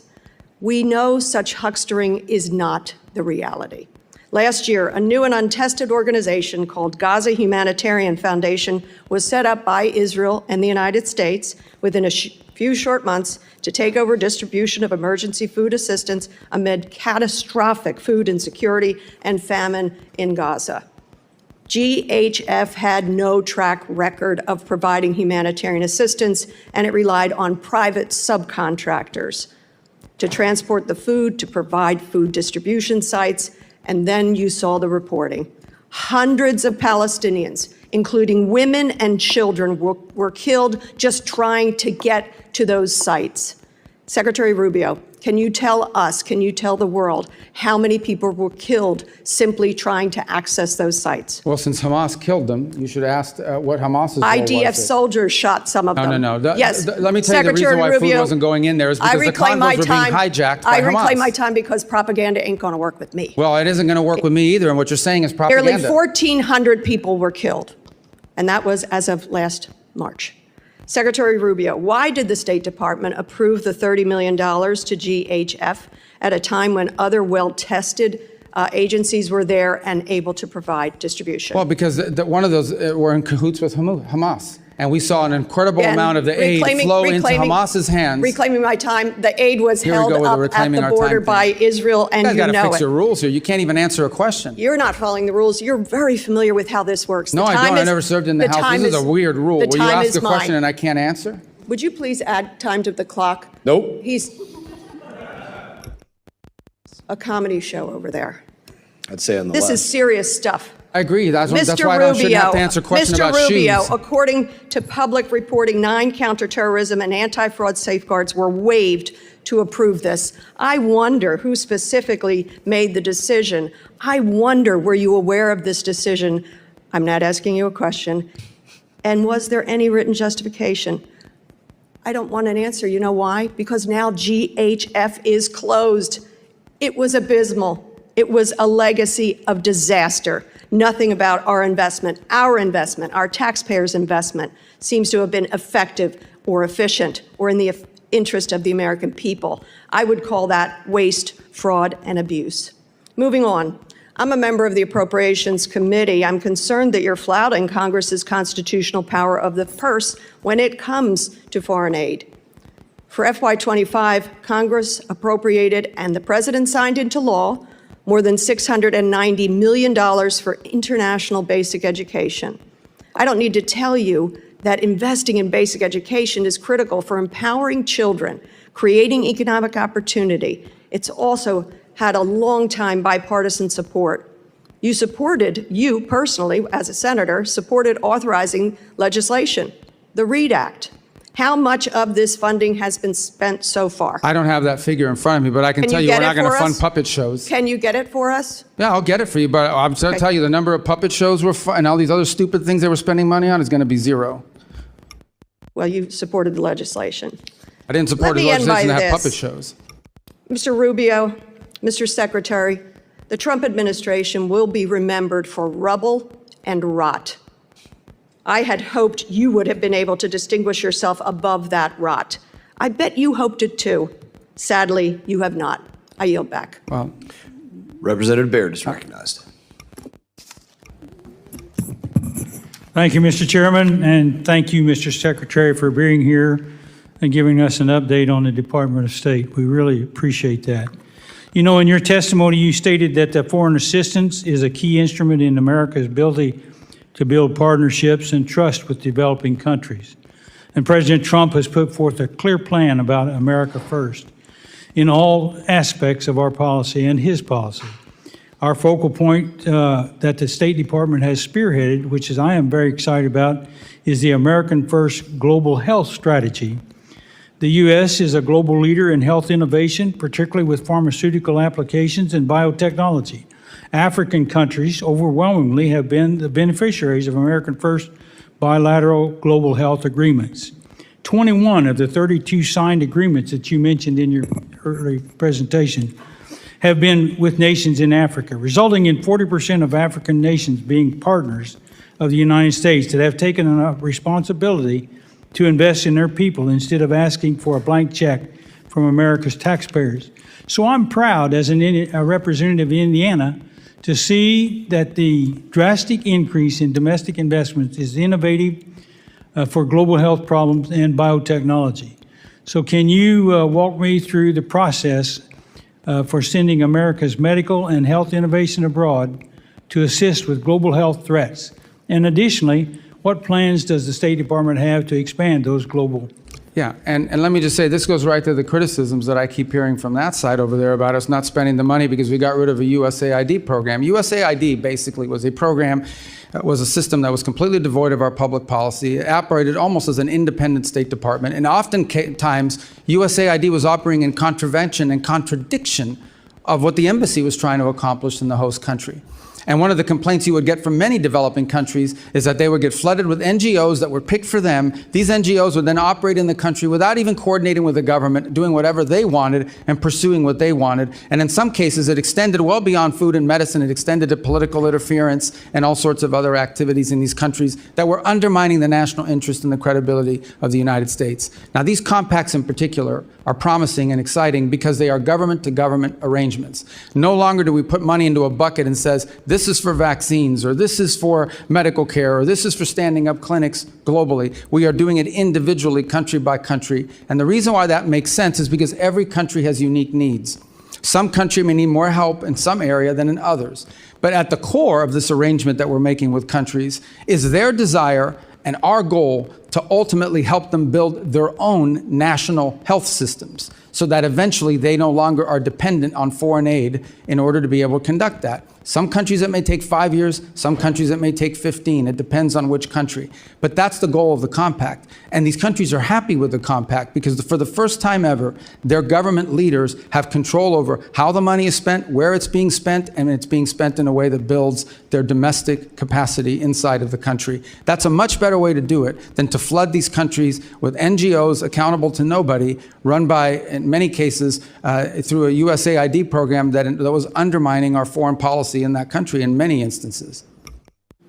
Well, I appreciate that answer very much. I was really shocked to see where some of the funds were going in Africa, for example, through those the USAID and the USAID program.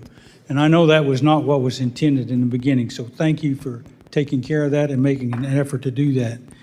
Let me change to one other thing. During the Biden administration, the FSOs were evaluated in the service based on a meaningless criteria like DEI and woke politics. So this arguably drowned out the vital U.S. interest, like beating back the Chinese encroachment and advancing new technologies abroad. I commend you for stripping the Department of DEI and other woke policies, and we should renew our focus on reinforcing our edge against China, and we certainly can use tech diplomacy to do that. So we have about 42 seconds, so would you mind sharing with me how to agree with the diplomats should be trained in emerging technologies like AI and telecommunications? Yeah, well, I think given the dramatic transformations happening in the world today, our diplomats of the future are going to have to be trained in multiple fields that previously we didn't, not just in the role that technology broadly plays, but the rapidly evolving role that AI plays, and economics. I think economics have become a central core, have always been an important part of our diplomacy, but have become at the core of much of our diplomacy around the world now. So it's one of the areas where I think in addition to knowing how to write non-papers and all the other normal diplomatic things, I think it's going to be really important for foreign service officers in the future to have an understanding of economic factors.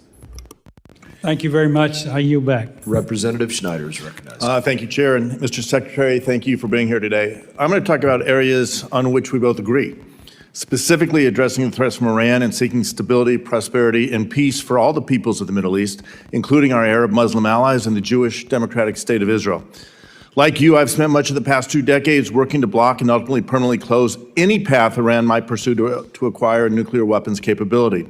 And like you, I've argued that the international community must work together to eliminate Iran's conventional weapons threat, including ballistic missiles, cruise missiles, and now drones. Like you, I've worked to thwart Iran's support for terrorist organizations around the world, including Hezbollah in Lebanon, Hamas and Palestinian Islamic Jihad in Gaza, and the Houthis in Yemen, among others. And like you, I believe we should do all we can to empower the good people of Iran to free themselves from the evil regime that has oppressed them for more than 47 years. And now we can add the imperative to reestablish freedom of navigation in the Strait of Hormuz. I know you and this administration are working to reopen that strait. Mr. Secretary, assuming an arrangement is soon reached to reopen the strait, have you or anyone in the administration calculated or even estimated the economic impact on Iran's economy through the remainder of the year versus the baseline that was expected before the war? Yeah, I'm sorry, but I want to understand your question. Are you saying if the straits are open, how much have they lost? If an agreement is achieved, do you have an expectation of what's going to happen in Iran's economy going forward? How much money will come in with the straits Well, I can open? tell you, so for example, with the blockade now, their inability to get ships out is costing them hundreds of millions. Right, so if it's costing them hundreds of millions of dollars a day now not to be able to get their ships out, that would be theoretically what they could gain back, except that they still face sanctions. Now, the sanctions haven't been enforced necessarily, but in many cases in previous administrations, but they still face sanctions. What you've seen happen now that has never happened before. Let me just, I just, for the sake of time, Yeah, I appreciate understand. that. The administration is looking at give and take to get the straits open. Have you estimated how much of the cash that will flow into that economy? As you said, $100 million a day will make its way ultimately to Iran proxies like Hezbollah, Hamas, or Palestinian. Well, obviously, we assume a lot of it, but they also have significant reconstruction costs. But let me be clear, I don't think that's what you're asking me. No, the straits are not in exchange for sanctions relief. The straits are in exchange for the blockade. That's not what I'm asking. I just wanted to be clear on that point. But there will be economic inflows to the regime. Yeah, unfortunately, that's the case, and that continues to be the case. That will have to change as well as part of this negotiation. So, and just because time is so tight, my request is, can you commit to giving this committee a classified briefing to share what the administration is doing to thwart the efforts to get money to Hezbollah, Islamic Jihad, and Hamas? Yes, and I think you'd also benefit from hearing from Treasury on that topic as well. We will ask that I asked the chairman to do that.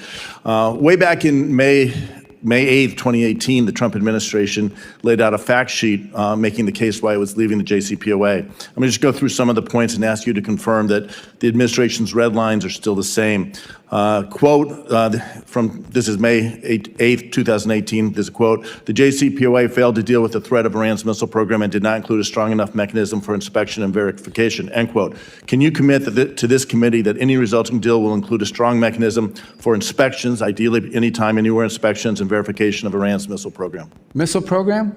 Yes. Well, the missile program is being discussed partially because Epic Fury destroyed much of it, but it still needs to be discussed because it's a delivery system for these. So that's been a part of the negotiations, correct?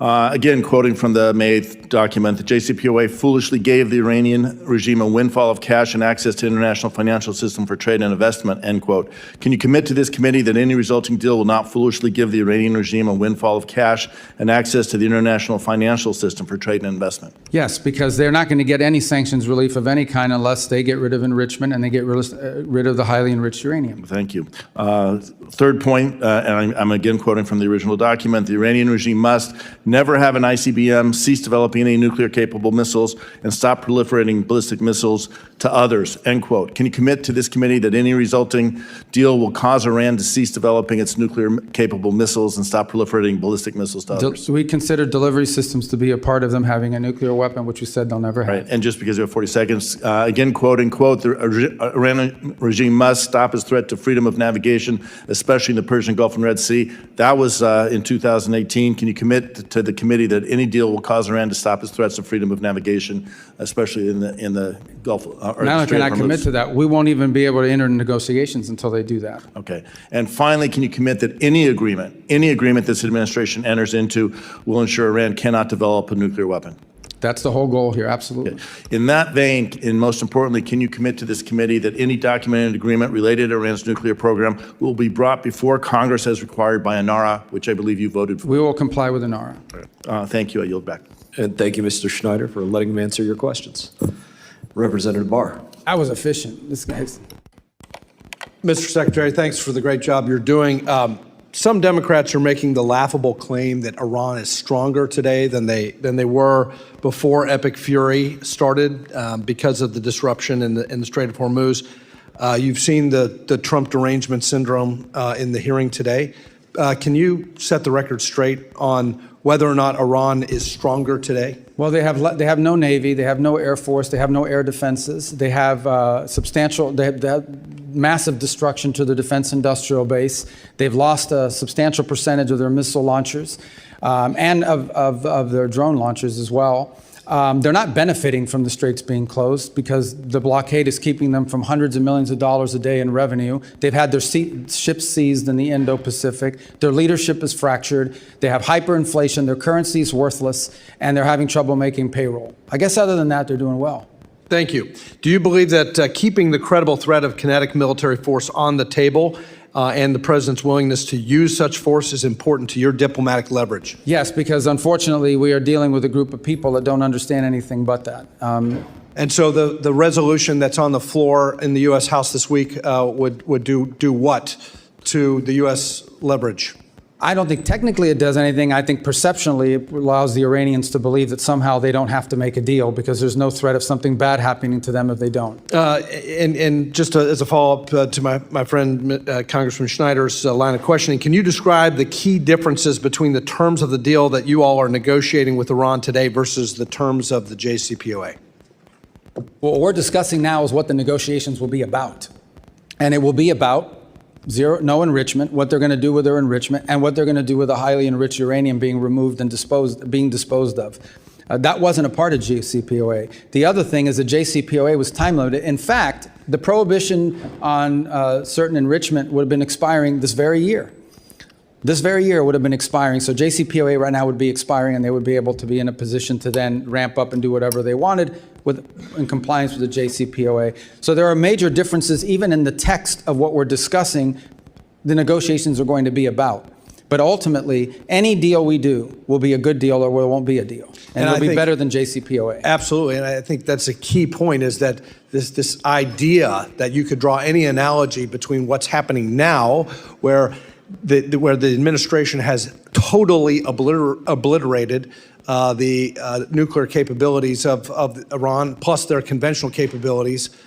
You're negotiating from a position of strength that the Obama and Biden administration was not negotiating from a position of strength at all, and provided upfront sanctions. We know what the result was. I want to shift to the Indo-Pacific real quick. As you know, the Taiwan Relations Act states that it is the policy of the United States to provide Taiwan with arms of a defensive character. Consistent with that policy, the Trump administration announced in December of 25 an $11 billion arms package for Taiwan, the largest ever, including HIMARS, howitzers, drones, Javelin anti-tank missiles. As a result, the Taiwan legislature passed a $25 billion special defense budget that included funding for an even bigger arms deal for air and missile defense totaling $14 billion, a deal that is not final and a deal that is under review. As you know, one of the 6 assurances states that the U.S. will not consult with the PRC on arms sales to Taiwan. Now, you've heard this. Critics of the administration have alleged, the media has alleged as a result of the Beijing summit, that President Trump's recent meetings with Chinese leader Xi in Beijing not only paused Taiwan arms sales, that's their term, paused arms sales, but also violated the assurance that the U.S. will not consult with the PRC directly. Can you clear the air on this? First of all, the $11 million in December was the single largest arms sales ever to Taiwan. It was more than happened cumulatively under 4 years of President Biden. And in fact, I recall that for 6 years, President Obama offered zero to Taiwan during his presidency. So it was such a big deal, by the way, that the Chinese reacted to it with really hyper activity in terms of military exercises around Taiwan. We don't consult with the Chinese on these arms sales. We're aware of their position. They talk about it all the time, and I don't need to tell you, it wouldn't be breaking news that they're not in favor of these arms sales. They raise it, but they are not negotiated, and they're not consulted. That second deal, the $14 million one that's currently under review, and that would not be unusual for something. So that's not a pause. That's not a pause. That's under review, and we've already done an $11 billion deal. Just did one in December. Right. So I think the mischaracterization of this as a pause doesn't reflect the administration's commitment that they've already made on the $11 billion deal. I yield back. Yeah, correct. Representative Barra is recognized. Thank you, Mr. Chairman. Thank you, Secretary, for being here. I'll admit that I was hesitant and skeptical and did not support the actions that took place in Venezuela. I also will admit that thus far it's working out better than I would have expected. And long-term stability, if we can create a better life for the Venezuelan people, is a good thing. If we can reduce that threat in our hemisphere, that's a good thing as well. To the line of questioning that Ms. Kamala-Gurdev asked, I think it would go a long way. You mentioned that there's a KPMG audit of the Venezuelan funds, how the revenue is being used, how it's being reinvested in Venezuela. Would you publicly commit to providing that audit to this committee? And again, I think it would go a long way to... It's an ongoing audit, so it's not a once-a-year audit. It's on every expenditure. Every single disbursement is audited by KPMG. I would also add one more point. There's a second layer of control here, and that is Citibank itself, because they hold the account. They also do the Know Your Customer regulations on it, which, by the way, has slowed down the disbursement in ways that have been problematic. Would you commit to providing all that information to the committee? No, absolutely. And that's why we're doing the audit. We want people to see that it's not being stolen or pilfered. We think that's part of this recovery is so critical. Again, I think that would go a long way to assuaging some of the concerns. I'm going to follow. Mr. Barr is a co-chair with me on the Taiwan caucus. And some of his line of questioning, I was going to ask you yes or no questions, but I'll ask a series of questions I think that go along with his line of questioning. Some of the comments that the president's made recently have created a little bit of ambiguity. But again, what you just suggested, nothing's changed in our relationship. In the Taiwan Relations Act, it states that the United States will make available to Taiwan such defense articles and defense services as may be necessary. The 6 assurances states that the United States does not agree to consult with the People's Republic of China regarding arms sales to Taiwan. The Taiwan's Relations Act, the 3 joint communiques, the 6 assurances have guided our one China policy for decades. And again, I think in your previous statements, nothing has changed with our commitment to upholding the U.S. one China policy. Is that correct? Our policy on Taiwan has not changed. Oh, great, thank you. Switching over to something that the administration's put a lot of focus on is our critical minerals, rare earths, developing our own capacity. I was supportive of the Mineral Security Partnership, now the FORGE Act, working with our allies, super important. Work with Congresswoman Kim on the Dominance Act, which passed out of this committee, which I believe will be coming to the floor on suspension, hopefully on Monday. I think this is a strong bipartisan piece of legislation that supports a lot of the goals of the administration. It does, create redundancy and, not a reliance on China. It does help build refining capacity. It helps reinvigorate a workforce. There's a bipartisan companion bill in the Senate. I do think this would go a long way to achieving national security goals for the United States and is a good piece of legislation, and certainly would want you to take a look at that. I will, and to be more consistent on this topic, on the critical minerals, literally every engagement we have, every country in the world is now discovering they have critical minerals and rare earths, even though they're not that rare. That's the mining part of it. The second part of it, as you know, is the processing and refining. We need to have that capability built too, and we're trying to create these global alliances to do that so that we're not overly dependent on these one source, particularly China. Right. And third piece of questioning, I recently was in Korea meeting with the new Korean president. Lots of conversations taking place with the Koreans. One area we did talk about was, our commitment to being the nuclear deterrent for the peninsula and so forth. Has anything changed there? No, our posture there remains the same. And in fact, we have new partnerships that we're trying to, now we're not trying to trigger a crisis there. We're not trying to trigger a war or anything problematic. But, at the mill-to-mill level, we have very strong relations with Korea. Great. Also, have been talking to Australians, paying close attention to AUKUS. Again, our commitments to AUKUS, to that partnership, which is critical to our geopolitical security in the region, that commitment stays firm. Correct. And not only that, with Australia is also part of the Quad that we have with Japan.